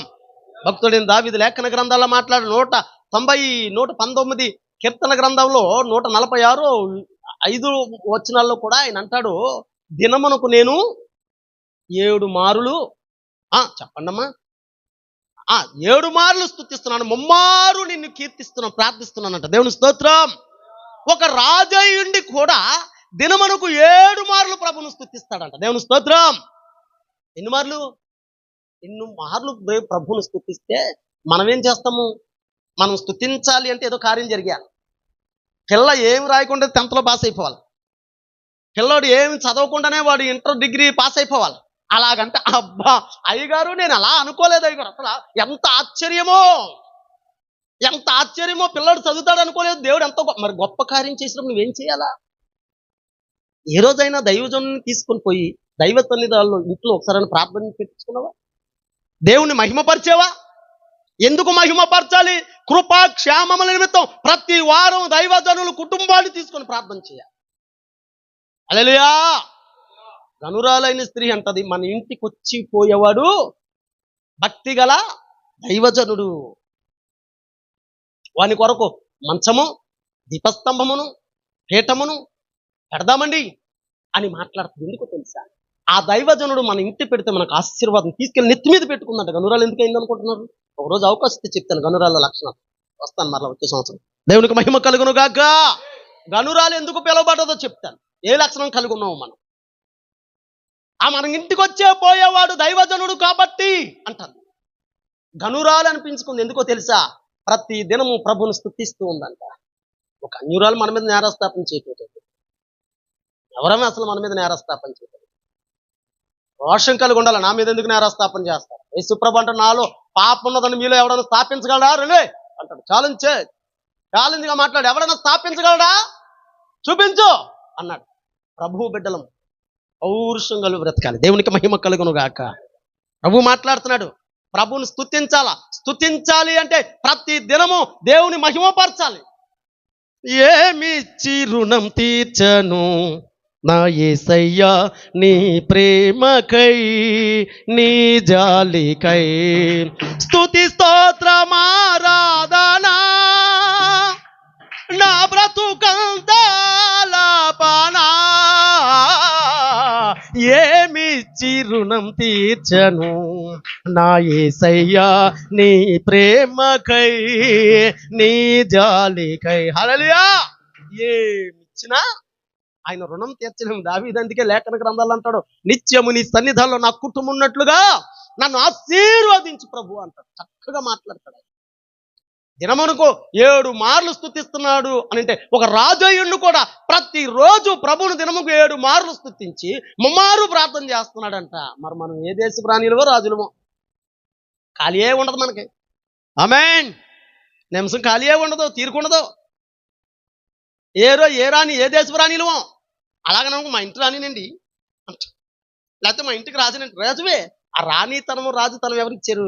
ఆ రాజు ఇచ్చాడు. దేవునికి మహిమ కలుగును గాక. నీ కుటుంబానికి నేను రాజుగా రాణిగా ఆ రాజు చేశాడు కాబట్టి ఆయన స్తుతిస్తూ ఉండాలన్న ప్రతిరోజు. దావీదు కొరకు ప్రజలందరూ ఎదురు చూసేవారు. ప్రజలందరూ ఎదురు చూస్తుంటే మరి తీర్పు తీర్చాలి కదా రాజు. 40 సంవత్సరాలు ఇశ్రాయేలు వెళ్ళిన రాజు ప్రజలకు తీర్పు తీర్చాలి. ఏదో గొడవ. ఇప్పుడైతే మనకు పెద్దలు, ప్రెసిడెంట్లు, మెంబర్లు, లీడర్లు చాలా మంది వచ్చేసారు న్యాయం తీర్చడానికి. మనం ఎవరినైనా అడిగాను, ఖాళీ లేదండి, తర్వాత మాట్లాడదాంలేండి, తర్వాత ఇంకొక తగ్గుంది, ఈ తగ్గు చూసి ఆ తగ్గు చూసి వస్తూ ఉంటారు. అప్పుడు అందరిలో దావీదు ఒక్కడే న్యాయం తీర్చాడు. ఈ 40 సంవత్సరాలు ఏలుతున్న రాజు ప్రతిరోజు వచ్చి ఆ ఒక గుడారం ఉంటే ఆ గుడారంలో పోయేవాడంట. ఈ రాజు ప్రజల దగ్గరకు వచ్చేవాడు కదంట. దేవుని స్తోత్రం. హల్లెలూయా. ప్రజల దగ్గరకు వచ్చేవాడు కదంటే, పోయి ఆ గుడారాలను పోయి రోజు అందులోకి పోయి 1-2 గంటలు వచ్చేవాడు. ఇంతకీ ప్రజలందరూ ఆలోచన చేసి అందులో పెద్ద పెద్ద నాయకులైన వారు వచ్చి మంత్రి దగ్గరికి వచ్చారంట. ఏ మంత్రి అన్నారంట. అయ్యా అన్నారు. ఏంది మేము వస్తున్నాము, దావీదు మహారాజు గారు వస్తున్నారు, లోపల పోతున్నాడు, ఏంది అయినా అన్నారంట. దేవునికి మహిమ కలుగును గాక. హల్లెలూయా. దగ్గరకు చేద్దాం. దేవుని స్తోత్రం. ఏంది లోపలికి వెళ్ళిపోతున్నాడు ఆయన వచ్చి అన్నారంట. ఏమో అయ్యా, అప్పటి నుంచి ఇప్పుడు దాకా చేస్తున్నాను, ఆ సీక్రెట్ కూడా నాకు తెలియదు అన్నారు. అది కనుక్కోరా బాబు, అసలు లోపలికి ఎందుకు వెళ్తాడు? రోజు వస్తాడు ఆయన, రోజు వస్తున్నాడు పోతున్నాడు అని. మొత్తానికి ఎట్టకెళ్ళకి నీకు ఏదో ఒక బహుమానం ఇస్తాను, చూసి మాకు చెప్పరా బాబు అని అన్నారంట. మొత్తానికి ఎట్టకెళ్ళకి రాజు వెళ్ళటం కనిపెట్టాడంట. రాజు వెళ్ళటం కనిపెట్టిన మంత్రి చూసేటప్పటికి రాజు ఆ రూములోకి పోయి ఆ చేతిలో నా గ్లౌజులు తీసుకున్నాడంట, కిరీటం తీసాడంట, బట్టలు తీసాడంట. ఎప్పుడో కట్టుకున్న ఆ అరణ్యములో గొర్రెలతో కట్టుకున్న ఆ వస్త్రాన్ని తీసి ఆయన మీద వేసుకొని దేవుని సన్నిధానంలో చేతులెత్తి, ప్రభువా ఇంతగా హెచ్చించుటకు నా కుటుంబం ఏపాటిది అన్నాడు. దేవుని స్తోత్రం. ప్రభువా ఇంతగా హెచ్చించుటకు నేను ఏపాటి వాడినయ్యా, నా బ్రతుకు ఏపాటిది. అనేక మంది గనులైన వారు, రాజులైన వారు అనేక మంది ఉన్న పనికి రాని నన్ను రాజుగా చేసినందుకు నీకు స్తోత్రములయ్యా అని స్తుతించాడంట. చప్పట్లు కూడా ఏమైపోద్దామా? అంతగా రాజయ్యుండు కూడా దేవుణ్ణి మహిమపరుస్తూ, రాజయ్యుండు కూడా దేవుని ఘనపరుస్తూ, రాజయ్యుండు కూడా దేవుని హెచ్చిస్తూ ఆయన ప్రభు పాదాలు పట్టుకున్నాడు. అందుకే దినమునకు 7 మార్లు ముమ్మారు నేను ప్రార్థన చేస్తున్నాను. ఆయన దేవుని సన్నిధిని విడిచిపెట్టాడు. దేవునికి మహిమ కలుగును గాక. ఆయన దేవుని మందిరాన్ని విడిచిపెట్టలేదు, ఆయన స్తుతిస్తూనే వచ్చాడు. రాజయ్యుండు కూడా ఆయనలోనికి ప్రవేశించి ఇలాగ మనవి చేసిన మోకరించంట. 2 రాజుల గ్రంథం 7వ అధ్యాయంలో మనకు 18లో జ్ఞాపకం చేసుకుంటే అక్కడ ఏముంటుంది? ఆయన లోనికి ప్రవేశించి ఇలాగ ప్రార్థించును అని ఉంటుంది. ఒకసారి చదువుతారు తల్లి, ఆ మాట చదవండి. హల్లెలూయా. 2వ సమూయేలు గ్రంథము 7:18 అమ్మా, 7:18.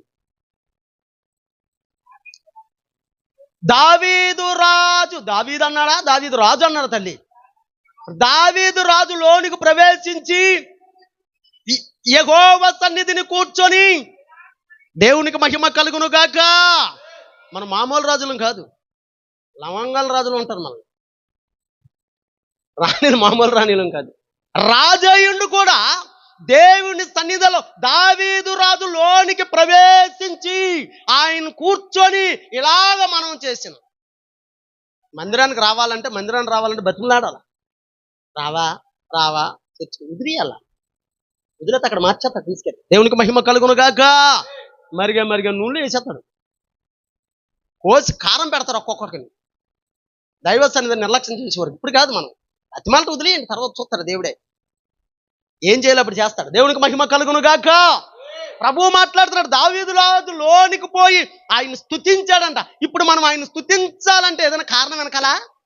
హల్లెలూయా. వెనకాల కారణం వెనకాల స్తుతించాలంటే ఏ కారణం వెనకాల చెప్పండి. అయ్యా నా ముఖం చూస్తారే ఏం కలర్ మారిందో ఇప్పటికి. మరి అట్ట ఎందుకు స్తుతించాలి చెప్పాలా? ఇప్పుడు కారణం ఏమైనా కావాలా ప్రభుని స్తుతించడానికి? ఏ కారణం అవసరం లేదు. ఎందుకు? మన బోటోళ్ళు చాలా మంది ఇంకా దిక్కితోతున్న పరిస్థితుల్లో, ఇల్లులోక స్థలాలు లేక ఆ రైలు పట్టాల దగ్గర, బస్ స్టాండ్లోను, ట్రైన్ స్టేషన్లోను వారు రోడ్ల మీద అడుక్కుంటూ ఇచ్చేసుకుంటూ వాళ్ళ బ్రతుకులు బాగులేక, మళ్ళాంటి మనుషులే దేవుడు అలాగా వారి స్థితిలో వారు అలా ఉన్నారే. ఇప్పుడు వాళ్ళ మీద మనం బాగున్నాం కదా. మరి బాగున్నామంటే ఎవరి కృప? ఆయన ఇచ్చిన కృప కదా. దేవుని స్తోత్రం. హల్లెలూయా. ఈ స్థితిలో ఉన్నానంటే, ఇంకా బ్రతికున్నామంటే నీ కృప.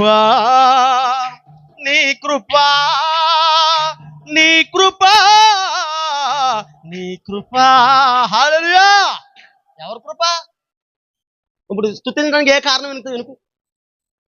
ఎన్ని కారణాలు ఉన్నాయి స్తుతించాలంటే? ఒక్కొక్కటి చెప్పండి, నాకు 4 చెప్పండి. అయ్యో, మనం బ్రతుకున్నామంటే 1, మన కుటుంబాన్ని దేవుడిచ్చాడు 2, పిల్లల్ని ఇచ్చాడు 3, భర్తనిచ్చాడు, భార్యనిచ్చాడు 4, కుటుంబ వ్యవస్థనిచ్చాడు 5, అసలు ఓ మినిస్ట్రీ ఇంట్లో ఇంకేం కావాలా? అది ఎవరికి ఇచ్చాడు ఘనత? ఏ ఓట్లయితే ఓ మినిస్టర్ అయ్యావు. ఏ ఓటు లేకుండా దేవుడే నెగ్గించేసిదిగో నీ హోమ్కి నువ్వు మినిస్టర్ అన్నావు. నీ మాట ఇంట్లో. దేవుని స్తోత్రం. 24 గంటలు కష్టపడి వచ్చినోడు కూడా ఎప్పుడు పెడతావా అని చూడాలి, ఎప్పుడు ఇస్తావా అని చూడాలి, ఎప్పుడు పెడతావా అని చూడాలి. నీకు అర్థమవుతుందా? నా మాట అర్థమవుతుందా? ఎవరు చూడాలా? అయ్యి బాబోయ్, అర్థమవుతుందా నా మాటలు? ఎవరు చూడాలా? నా మొత్తంగా అలా చూస్తారా? ఇప్పుడు ఎవరు చూడాలి? ఎవరు ఎదురు చూడాలా? పిల్లలు అంటే ఎవరి చేతిలోంచి వెళ్తుంది అంతనా? ఆ రోజు నువ్వు వండి తినే, నువ్వు శుభ్రం చేతినే ఇల్లు శుభ్రము, నువ్వు ఆ రోజు కానీ కుండగాని తిరగేసావా ఇల్లు తెరబడిపోతావు. ఎవరు? భర్త పిల్లలు తెరబడి. అంటే ఇప్పుడు ఏ గంట ఇచ్చాడు నీకు? నీ చేతులు గుండా నీ భర్తకు నువ్వు అంటే అంత యోగ్యత ఇచ్చిన నీకు ఎందుకు కారణం వెనకాల దేవుని కంపల్సరీ ప్రతిరోజు ఒక్కొక్క కుటుంబంలో ప్రార్థన పెట్టుకుంటూనే ఉండాలి. ఒక్కొక్కరు వారానికి ఒకసారి పెడతారు మా దగ్గర, ఒక్కొక్క నెలకు ఒకసారి పెట్టమని. నెలకు ప్రతిరోజు బల్లారాధన రోజు 3 ప్రార్థనలు జరుగుతాయి మా దగ్గర. ముగ్గురు చెప్తారు, అయ్యా ఇక మా ఇంట్లో పెట్టండి. ఇదివరకు మా చర్చిలో ఒక అమ్మాయి పెట్టించుకుంటుంది ప్రతి బల్లారాధన. ఇప్పుడు ఇంకో కుర్రోడండి, ఇప్పుడు కొత్తగా వ్యాపారం వాళ్ళు పెట్టమంటున్నారు. అయ్యా ప్రతి వారం మా చర్చిలో మా ఇంట్లో ప్రార్థన కావాలి. ఎందుకు తెలుసా? దేవుడు వ్యాపారం ఇచ్చినందుకు స్తుతిస్తాడు. వ్యాపారం కొట్టు మంచి షాప్ ఇచ్చినందుకు దేవుని స్తుతిస్తున్నాం. మంచి వల తెప్పించినందుకు దేవుని స్తుతిస్తాడు. ప్రభువుని స్తుతించాలంటే కారణాలు అనుకోవద్దు. ఈ ఆరోగ్యం ఇచ్చినందుకో, కరోనాలో వాళ్ళతో పాటు మనల్ని తీసుకుపోవాలి. దేవుడు మహిమ కలుగును గాక. హల్లెలూయా. కరోనాలో వారితో పాటు మనల్ని తీసుకెళ్ళలేదు. దేవుడు తన కృపనిచ్చి మనల్ని బ్రతికించాడు. తన కృపనిచ్చి దేవుని సన్నిధిలో ఇప్పుడు దాకా మనల్ని, మన బిడ్డల్ని, భర్త భార్యలు, కుటుంబ వ్యవస్థను చూసుకోవడానికి ఆరోగ్యం ఇచ్చాడు. ఇంకెందుకు స్తుతించాలంటే?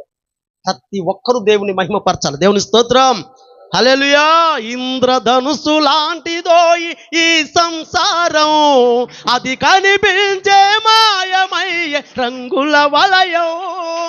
గడ్డి పువ్వు లాంటిదో ఇలలో సౌఖ్యం, గడ్డి పువ్వు లాంటిదో ఇలలో సౌఖ్యం. అది పాపానికి జీతమురా, మనిషికి మరణం. కళ్ళనైన కలలు మానుకో, ఎల్లవేళలా ప్రభుని వేడుకో. 3 నాళ్ళ ముచ్చటి కోసం ఈ మనిషి పడే తపన చూడరా. హల్లెలూయా. 3 నాళ్ళ ముచ్చటి కోసం ఎందుకో ఈ తపనలో ప్రభువుని ఆరాధించడం మానేసి. కారణాన్ని అనుకోద్దు, ప్రభుని స్తుతించాలని.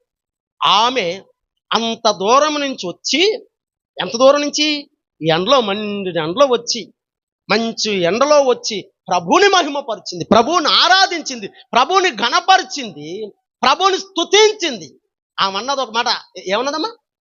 నీ దేవుడైనా యెహోవాకు స్తోత్రము కలుగును గాక. ఒక అన్యురాలు ఎలా స్తుతించిందంటే, దేవుని కలిగిన మనం ఎలా స్తుతించాలా? ఎలా స్తుతించాలా? దేవుని స్తోత్రం ఎలా మహిమపరచాలా ఆయన్ని? అందుకే 3వ మాట, 3 మాటలు చెప్పండి. ఏ మాటలు? ఆమె ఎందుకు మన మీద నేరస్థాపన చేస్తున్నది? 1, వినకపోతే నేరస్థాపన చేస్తుంది.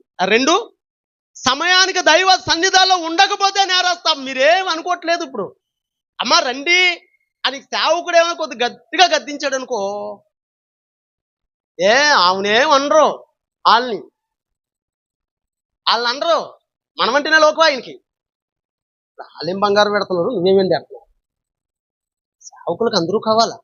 ఎవరిని పెంచుకోలేము, ఎవరిని మాటలేము. ఏదన్నా వస్తే వాక్యంలో చెడమడ పట్లాడితే చేయడమే తప్ప ప్రత్యేకంగా ఏమా నువ్వు ఇలాగన్నావు ప్రశాంతి అన్నావు అనుకో, అదిగో నిన్నే అన్నాడు అయ్యగారు, అందరూ లేచాడు, నా పరువు పోయింది, నేను రాను. నేను బతిమంటే అలా అంటారా సేవకులు? వాళ్ళకి అన్నీ తెలుసు కదా. మరి నీకు అన్నీ తెలుసు కదా, జ్ఞానం ఉందిగా నీకు. దైవజనులకు మాట అంటే ఓ పౌరుషం అలాగొచ్చేస్తుందే. దైవ సన్నిధిలో ఎలాగుండాలన్న జ్ఞానం నీకు తెలుసు కదా. కోపం పడేదే నువ్వు దైవ పరిచర్లో కరెక్ట్గా ఉండాలిగా.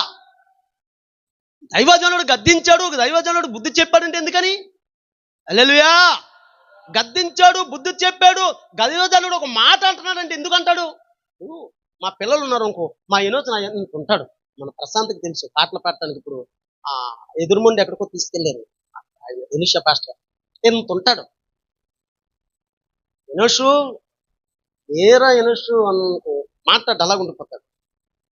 అలా ఉన్నాడు. వాడిని కొడితే అటు దవర అన్నది నాకు, అంత ఎత్తు ఉంటాడు. ప్రశాంత్ అంత ఎత్తు ఉంటాడు. వాడిని కొడితే వాడు చూసారమ్మా ఇక్కడికి వచ్చాడు. వాడిని చెయ్యెత్తాను. ఎందుకు చెయ్యెత్తి వాడిని గద్దిస్తాను తెలుసా? నా బిడ్డడు ఒక దెబ్బ కొడుతూ ఒక మాట పడితే క్రమ పద్ధతిలో నడుస్తాడు, ఎవరితో మాట అనిపించుకుంటాను. ఆమేన్.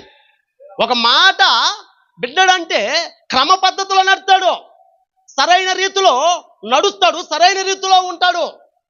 తద్వారా వాడు పొరపాటు చేస్తే నాకు చెడ్డ పేరు, ఆ చెడ్డ పేరు రాకూడదని దెబ్బేస్తాడు. నువ్వేదైనా గాడు తప్పుతావేమో అని గద్దింపు నీకు అది. దేవుని స్తోత్రం. గాడు తప్పుతూనే ఉంటావు, మాట అంటే పడదు. ఆమేన్. గాడు తప్పుతూ ఉంటావో, మాట అంటే పడదు. అందుకే లేఖన గ్రంథాలు ప్రభువు మాట్లాడుతున్నాడు. దైవజనుల యొక్క ఆ మనస్సును ఎరిగి ప్రభు సన్నిధిలో ప్రభుని స్తుతించేవారుగా ఉండాలి. దేవుని స్తోత్రం.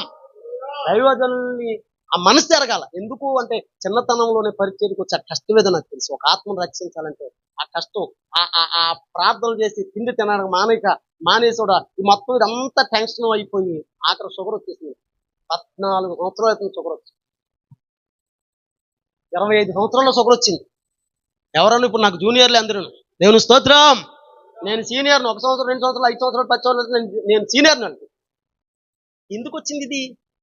సంఘము సరైన రీతిలో లేకపోతే సంఘం ఏమైపోద్దో. ఇప్పుడు ఈ దేవతా వస్త్రాలు అమ్ముకున్న వాళ్ళు పొలోమని వచ్చేసారు. దేవునికి మహిమ కలుగును గాక. ఎవరు వచ్చేసారంట? దేవతా వస్త్రాలు కనబడని సోది చెబుతాము తల్లి, సోజమ్మ కదా తల్లి, సోదోయమ్మ సోది అని సోదులు చెప్పేవారు ఎక్కువైపోయారు. నువ్వురా ప్రార్థన చేద్దాం, దేవుడు అద్భుతం. దైవజనుడు చేస్తే అవుదా? కొడుకోడుకో ఒంగోలు, గుంటూరు, ఆ ఊరు ఈ ఊరు పరిగెడుతున్నారు. మరి దైవజనుడు మరి ఇన్ని రోజులు కన్నీరు కార్చి రోధించి తన కుటుంబాన్ని విడిచిపెట్టి ఏ పని చేసుకున్నా మళ్ళీ పనికి వెళ్తున్నారంట. అమ్మ నువ్వు ఇవ్వవో చేసుకున్నా అమ్మ పెట్టదంట, అడుక్కో తిన్నవిడంట.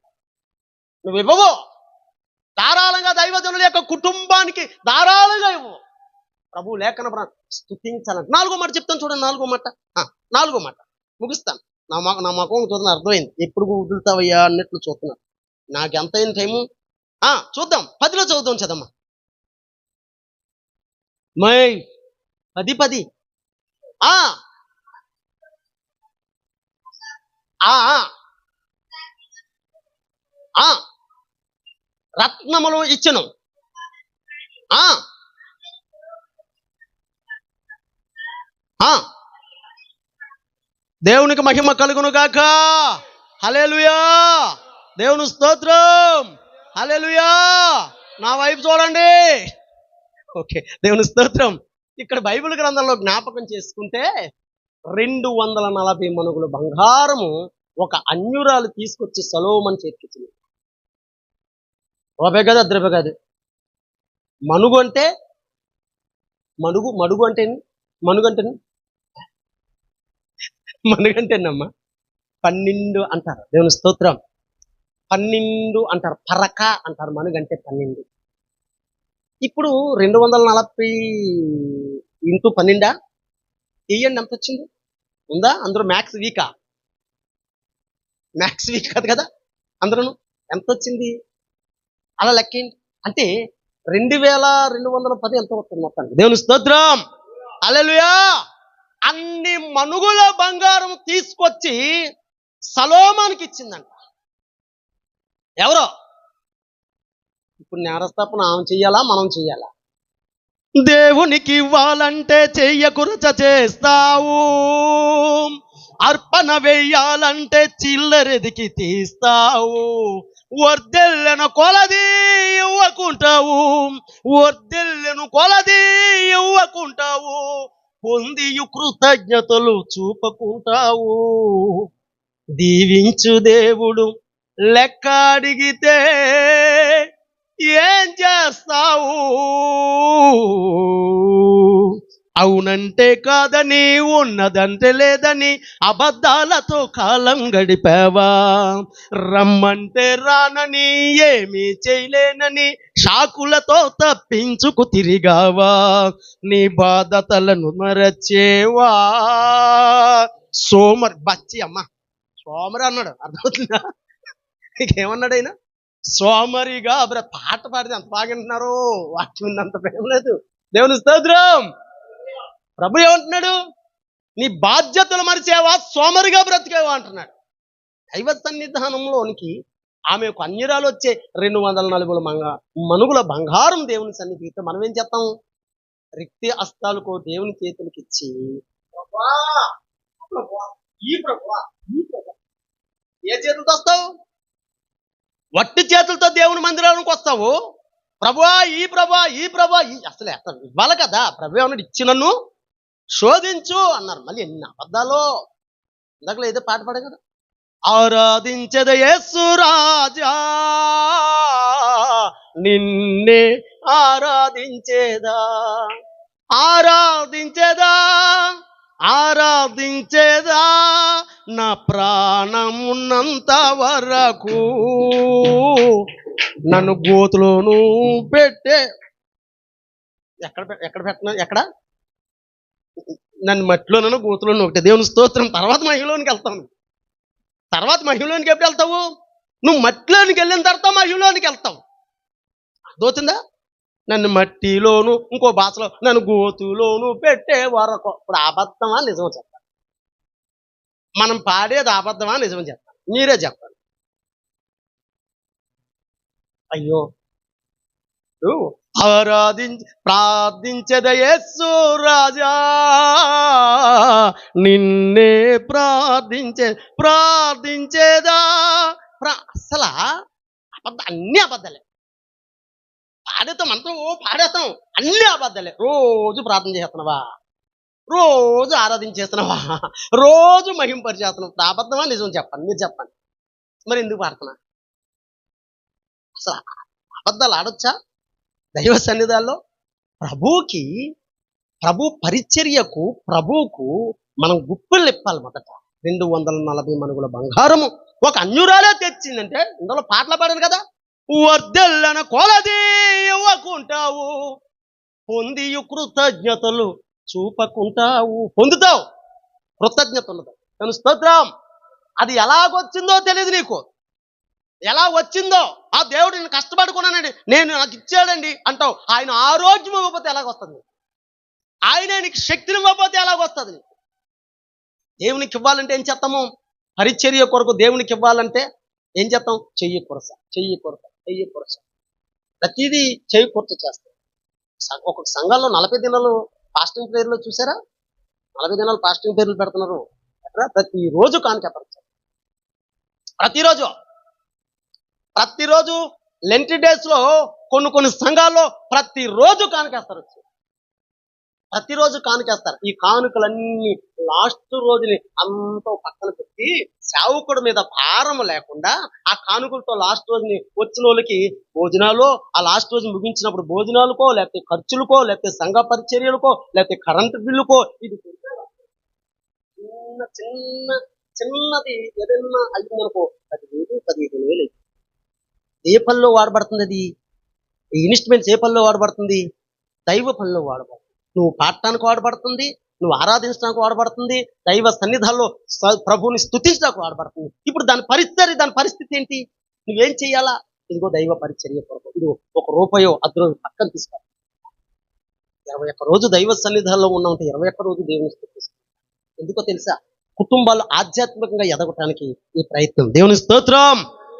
సంఘము క్రమముగా ఉండటకు ఈ ప్రయత్నము. సంఘములో విశ్వాసులు ఆధ్యాత్మికంగా ఎదిగి అభివృద్ధి పొంది మేలుకరంగా ఉండి ఒక ఉన్నతమైన స్థితిలో ఉండుటకు ఈ ప్రయత్నం. సంఘానికి క్షేమకరమైన వాక్యం అందించండి. వచ్చి సంఘం అభివృద్ధి పొందుతారు. నా బిడ్డలు మేలుకరంగా మార్చబడతారు. నా బిడ్డలు ఆశీర్వాదకరంగా ఏ మాట వింటే వాళ్ళ మనసులో రగులుకుంటుందో, ఏ మాట వింటే వారు ఆధ్యాత్మికంగా ఎదుగుతారు, వారు కుటుంబాలని పోషించుకుంటారు, కుటుంబాలని ఆశీర్వాదకరంగా మార్చుకుంటారు అన్న ఒక తాపత్రయము, ఆశ నా ప్రియుడు. దైవజనుడు ఆశ మీకు తెలియదు. దేవుని స్తోత్రం. దైవజనుడు ఆశ మీకు తెలియదు. దైవజనుడు ఆసక్తి ఏ కాడికి సంఘమే బాగుండాలి, సంఘమే బాగుండాలి, సంఘం బాగుండాలి, సంఘం బాగుండాలి, నేను బాగుండాలి, సంఘం బాగుండాలా.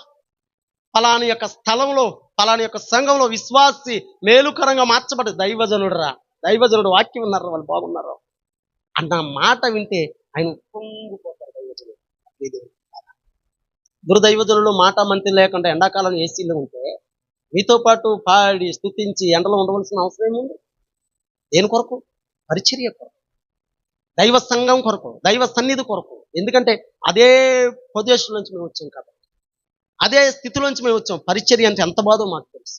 పరిచర్య అంటే ఎంత కష్టమో తెలుసు. పరిచర్యలో నిందలు, అవమానాలు, బాధలు, దుఃఖము, కలవరం, తిన్న రోజులు ఉంటాయి, తినకపోయిన రోజులు ఉంటాయి. ఏదన్నా దైవజనుడు వస్తే వారికేమో ఒకవేళ మీరు వినేసేపోతారు. వచ్చిన దైవజనులకు వారికి మంచి చెడ్డ చూడాలి, వచ్చి చేతులతో పంపకూడదు.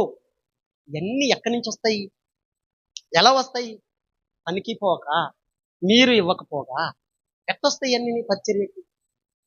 ప్రభు లేఖన గ్రంథంలో మాట్లాడు. ఎప్పుడైనా దేవుని పరిచర్యకు చెయ్యి కొరచ చేయకూడదంట. దేవుని స్తోత్రం. దేవుని పరిచర్యకు చెయ్యి కొరచ చేయకూడదు. ఎవరిచ్చినా ఇవ్వకపోయినా నీ వంతులో నువ్వు నిలబడు, దేవుడు నిన్ను దీవిస్తాడు. దేవునికి మహిమ కలుగును గాక. నీ వంతులో నువ్వు నిలబడు, దేవుడు నిన్ను ఆశీర్వదిస్తాడు. నా ప్రియ దేవుని దగ్గర గ్రూపు కట్టుకోవాలి. చిన్న సాక్ష్యం చెప్తా. గ్రూపు కట్టాలా? 10,000 కట్టాలా? 15,000 కట్టాలి? 10,000 కట్టాలి? 10,500 కట్టాలి? సైలెంట్గా కూర్చున్నా. ఒక మనిషి నన్ను పిలిచింది ప్రార్థనకని పిలిచి ప్రార్థనకని వెళ్ళాను. వాళ్ళేమన్నారు? ₹1,000 జేబులో ఉన్నాయి, చేతిలో ఉన్న ఫోన్లో ₹1,000 ఉన్నాయి. వాళ్ళు వెళ్ళి, అయ్యగారు వాళ్ళు సంఘంలో వాళ్ళందరికీ బియ్యమును అన్ని ఇచ్చారు అయ్యగారు, మరి మీరు ఏమి ఇవ్వరని అడిగింది నేను. అమ్మాళ్ళు క్రీస్తు సంఘం అమ్మ, వాళ్ళకి వస్తాయి బియ్యం కట్టలవి, నాకు ఎలాగ వస్తాయి ఏమంటే, లేదయ్య గారు వాళ్ళు మమ్మల్ని వచ్చేయమంటున్నారన్న. వెళ్ళిపోండి అమ్మ అన్న. అలాగే వెళ్ళిపోతాం, అయ్యగారి దగ్గర నుంచి అలాగే వెళ్ళిపోతామా అన్నారు. వీళ్ళు బాధ, డబ్బులు తెగను వదలరా బాబు అనుకుని నేనేం చేశాను, ₹1,000 ఉన్నాయి ప్రభువా, వాళ్ళు ఉండే అడిగారు, లేకుండా అడిగారు, నాకు ₹1,000 అమ్మ నీ ఫోన్ నెంబర్ చెప్పండి కొట్టిస్తారు. డబ్బులు లేవు చేతిలో, రూపాయి లేదు అసలు. రూపాయి లేకుండా నేను ఇంటికి వచ్చి వాళ్ళకి డబ్బులు ఇచ్చేసాను. ఎలాగా ఇంట్లో రూపాయి కూడా లేదు అని కూర్చున్నాను. కూర్చుంటే పొద్దున్నే ఒక ఆయన 8 గంటలకు ఫోన్ చేశాడు. వినండి, దేవుడికి ఇస్తే ఆశీర్వాదం ఏంటో. దేవుని స్తోత్రం. హల్లెలూయా. దేవునికి ఇస్తే ఆశీర్వాదం ఏంటో. వాళ్ళు తిన్నే పోనీ దేవుని పని మీద వాళ్ళకి ఇచ్చాను ఎవరు అంటారు. కూర్చున్నా. ఏం ప్రభు అసలు రూపాయలు లేదు, ఉన్న 10 రూపాయలు కూడా ఆలోచించేసాను, నా పరిస్థితి ఇలాగైపోయింది అని ఆలోచించి ఒక ఆయన ఫోన్ చేశాను. పాస్టర్ గారు ఎక్కడున్నావు అన్నాడు ఆయన. మెషియా మినిస్ట్రీ మధు జాన్సన్ గారు గుంటూరు. మధు జాన్సన్ గారు గుంటూరు. పాస్టర్ గారు ఎక్కడున్నారు అన్నారు. అయ్యగారు ఇంట్లో ఉన్నాను సార్ అన్న. వస్తున్నాం, ఆర్డర్ వస్తున్నాం అన్నాడు. ఆర్డర్ వస్తానంటే అయ్యగారు వస్తే నేను కొద్దిగా భోజనం ఎంతమంది వస్తున్నారన్న. 4 వస్తున్నాం పాస్టర్ గారు అన్న. 4 భోజనం వండించేస్తాను అయ్యగారు అన్న. చేపలు లేవండి, సముద్ర చేపలు బోట్లు కట్టేశారు, సముద్ర చేపలు ఇప్పుడు ఏం దొరకవు, చెరువు చేప ఏదైనా వండించిన అంటే వండించండి అన్నాడు. మాట అయితే ఇచ్చేసాను కానీ నా దగ్గర ఏం లేవు. దేవునికి మహిమ కలుగును గాక. ఫోన్ నిల్లు, రూపాయి లేదు. మాట ఇచ్చేసాను. ఇచ్చేసి బండి మీద పోతూ మా తమ్ముడు ఫోన్ చేశాను. అది చిన్న వాడే వండుతాడు అన్నాడు, అయ్యగారు తెలుసు. ఇప్పుడు ప్రార్థన చేసి చేపలు కొని ప్రార్థన చేసి వస్తూ ఉంటాడు అయ్యగారు. మా తమ్ముడికి ఫోన్ చేశాను. చిన్న 4 మనుషులు వస్తున్నారా, కొంచెం అన్నం వండి చిన్న, పప్పు వండి చేప వండి అంటే వాడే ఉన్నాడు, డబ్బులు ఏం లేవా, ఒక 500 కొట్టన్నాడు. ఇదట ఆయనకి మాట ఇచ్చాను, వీడికి 500 కొట్టాలి. ఎలాగా? అలా ఖచ్చితంగా అందరికి బియ్యం అడిరా, నేను ఏదో రకంగా డబ్బులు చూస్తాను, ముందు ఉండే వాళ్ళ దగ్గర అరువు తీసుకొని నేను ఇచ్చేస్తాను నీకు, నేను ఫోన్ పే అవ్వట్లేదు, నేను చీరాల్లో ఉన్నానని మా అబద్ధం ఆడుతూ బండి మీద వెళ్తున్నా, ఫోన్ పే ఉంది కదా ఇచ్చేస్తాలే అన్న. ఇచ్చేస్తాలంటే సరే వండి ఇచ్చేస్తాలే అన్న. సరిగ్గా నేను వాకవారపాలెం దాటాను, మళ్ళీ ఆయన ఫోన్ చేశాడు. పాల్గారు అన్నాడు. సార్ అన్న, మేము వచ్చేస్తున్నాము, భోజనం వద్దండి అన్నాడు. ఇప్పుడు ఏం చేయాలి నువ్వు? చేపలు కొట్టాలి. 500 మిగిలే. దేవునికి మహిమ కలుగును గాక. హల్లెలూయా. భోజనం వద్దన్నాడు. ప్రభువా స్తోత్రం అన్నాం. చేరాలి వెళ్ళి మళ్ళీ అంటనే తిరిగి వచ్చేసాడు ఇంటికి. ఆయన వాస్తవంగా బీచ్ని చూడటానికి వస్తాడు. వచ్చిన ఆయన బీచ్ కాదయ్య గారు అన్నాడు. ఎందుకు సార్ అన్నాను. మన ఇంటిగా వస్తున్నాను అన్నాడు. సరే రెండయ్య గారు రోడ్డు మీకు వెళ్ళి కారు ఇంటికి వచ్చాడు. కూర్చున్నాడు. 10 నిమిషాలు కూర్చుంటే మజ్జికి కల్పించాను, మజ్జిగ తాగాడు. పాస్టర్ గారు ప్రార్థన చేయండి, అక్కడికి వెళ్ళాలా, పరిచర్య ఎక్కువండి, మీరు ప్రార్థన చేయండి. అసలు బీచ్గా ఎందుకు వచ్చారు అయ్య గారు అన్నాను. ఏ లేదు పాలగారు, 2 రోజులు మీ దగ్గరికి వెళ్ళాలని మనసు తాహతాహలాడుతుంది, దగ్గర రావాలని ఎందుకోను అన్నాడు. సరేలే నేను ప్రార్థన చేస్తే 10,000 రూపాయలు చేతులు పెట్టాడు. చప్పుడు కూడా తెమ్మైపడదాం. హల్లెలూయా. 10,000 రూపాయలు చేతిలో పెట్టాడు. 10,000 రూపాయలు ఆయన సోలబడి చేతిలో కట్టుంది. ఆయన వెళ్ళిపోగలని, ప్రభా ఏ డబ్బులు ప్రభా ఎంతో చూస్తాము అని ఆయన కారు స్టార్ట్ చేసి వెళ్ళిపోయాడు. ప్రభులంట 2,500 కవితలు వచ్చాయి. అబ్బా జ్యోతి 10,000 ఇచ్చాడు జ్యోతి అన్న. వెంటనే ఒక 500 వచ్చేసి ముందు గ్రూప్ కట్టేయండి. దేవుడు కార్యాలు ఆమేన్. ఇచ్చి చూడు. వెంటనే గ్రూప్కి 500 కట్టేసి మొత్తం 500 వేసి కట్టేసాను. కరెంటు బిల్లు డబ్బులు లేవు. 2-3 ప్రోగ్రాలకు వెళ్ళాడు. వాడు ఒక 5,000 తెస్తే కరెంటు బిల్లు కట్టేసి, పిల్లలకి 2-3 బాగలేదు. 2 పిల్లలకి జ్వరాలతో ఉంటే ఆ పిల్లలకి ఒక 2,000 రూపాయలు హాస్పిటల్కి. దేవుడు ఎప్పుడు నేను ఫస్ట్ దగ్గరికి రానిస్తాడు. దగ్గరికి రానిచ్చి ఇదిగో పడిపోతున్నాం టప్పని చేయి పడుచుకుంటాడు. ఆయన పడిపోతున్నాను, అయిపోయింది, నా పని అయిపోయిందా, లేదు పడినాడు. ఆయన రెండు పక్కనే ఉన్నాను. ఆయన చేయి పట్టుకుని ఇస్తాడు. ప్రభు లేఖన గ్రంథంలో మాట్లాడతాడు, నాకున్నది ఏదైనా దేవుని పరిచర్యకి ఖర్చు పెడతాను. దేవుని స్తోత్రం. ఏదైనా దేవుని పరిచర్యగా ఖర్చు పెడతాను.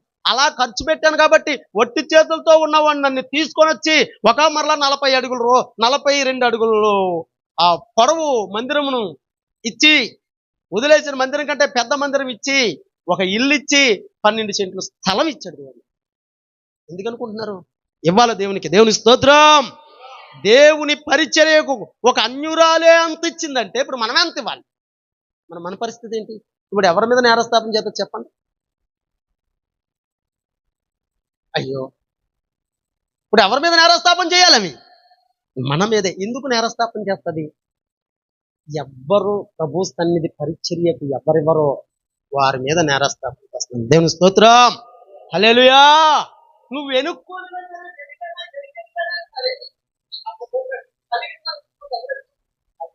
మళ్ళీ సమృద్ధిస్తాడు దేవుడు. దేవునికి మహిమ కలుగును గాక. హల్లెలూయా. ప్రభు చూస్తూ ఉంటాడంట. ఆ యొక్క కానుకలు పెట్టాక చూస్తూ ఉంటాడంట. ఒక ఎదవరాలు వచ్చి కానుకలు వేసింది. గనులైన వారు ఉన్న దాంట్లో వాళ్ళందరూ వేశారు, కానీ ఈమె లేని దాంట్లో ఉన్నదంతా వేసేసింది. కలిగిన దాంట్లో కాదు. కలకడ వేరు మరలమ్మ. లేని దాంట్లో ఉన్నదంతా వేసేసిందంట. మొత్తం అంతేసి ఎవరి మీద గురిపెట్టాడు ప్రభు? ఆమె మీద గురిపెట్టాడు. ప్రభువుకు తెలుసు మనము సమర్పణ కలిగి ఎలాగున్నామో ప్రభు చూస్తాడు. మనం ఎలాగ దైవ సన్నిధిలో ఇస్తున్నామో దేవుడు చూస్తాడు. ఎలాగ దైవ పరిచర్య ఖర్చు పెడుతున్నామో దేవుడు. ఇప్పుడు నీకు బహుశా ఇప్పుడు ఇవ్వకపోవచ్చు, కానీ తర్వాత మాత్రం నేను విడిచిపెట్టడు. ఆమేన్. తర్వాత మాత్రము దేవుడు నిన్ను విడిచిపెట్టడు, విడనాడు. అందుకే ప్రభు లేఖన గ్రంథంలో మాట్లాడు, ఈ తరం వారి మీద నేరాస్థాపన చేస్తున్నది. ఇప్పుడు మనం నేరాస్థాపన చేయించుకుందామా మానేద్దాం? అర్థమైందా? మొదటి మాట ఏం చెప్పింది? ఏమన్నది? ఈ తరం వారి మీద నేరస్థాపన చేస్తుంది. ఇప్పుడు ఎవరి మీద చేస్తుంది చెప్పండి మీరే. అర్థమైందన్న మాట? ఎవరి మీద నేరస్థాపన చేస్తుంది? అయ్యి బాబు, నా మొహం చూస్తారేమ్మా, అర్థం అవ్వలేదా చెప్పిన వాక్యం అంతానా? ఎవరి మీద? ఈ తరం వారి మీద. ఈ తరంలో ఎవరు వాళ్ళు? ఇంట్లో కూడా అలాగే మాట్లాడతారా? ఇంట్లో కూడా అలా మాట్లాడతారా? ఎవరి మీద? ఎవరైతే దేవుని మాట వినరో వారి మీద నేరస్థాపన. రెండోది, ఆయన సన్నిధికి సమయానికి రాలోని వారి మీద నేరస్థాపన. 3, ఆయన ఆరాధించి ఆయన స్తుతించలేని వారి మీద నేరస్థాపన. 4, ఇవ్వలేను. ఎవరు చెప్పారమ్మా? ఏ తల్లమ్మా? అమ్మా వందనాలు. ఎవరమ్మా? ఏది గట్టి చెప్పండి. దేవునికి మహిమ కలుగును గాక. ఎవరి మీద నేరస్థాపన చేస్తుందంట? ఆయనకి ఇవ్వలేని వారి మీద నేరస్థాపన జరిగింది. ఇప్పుడు మనం నేరస్థాపన చేయించుకుందామా? అని కాదు, ఎవరు చేయించుకుంటాను అడగాలి. పౌరుషే నేను ఎందుకు నేరస్థాపన చేయించుకుంటాను అన్నట్లుగా ఉండాలి. దేవుని స్తోత్రం. ఎలా ఉండాలా? నేను ఎందుకు ఇవ్వాలా, నేను ఎందుకు నేరస్థాపన చేయించుకుంటాను అన్నట్లుగా ధైర్యంగా ఉందాం, దైవ దీవులు పొందాం. ప్రవీణ్ కడలో పరిశుద్ధ వాక్కులు దేవుడు దీవించును గాక. ఆమేన్. ఆమేన్. ఆమేన్. చిన్న ప్రార్థన చేసుకుందాం. పరమ తండ్రి,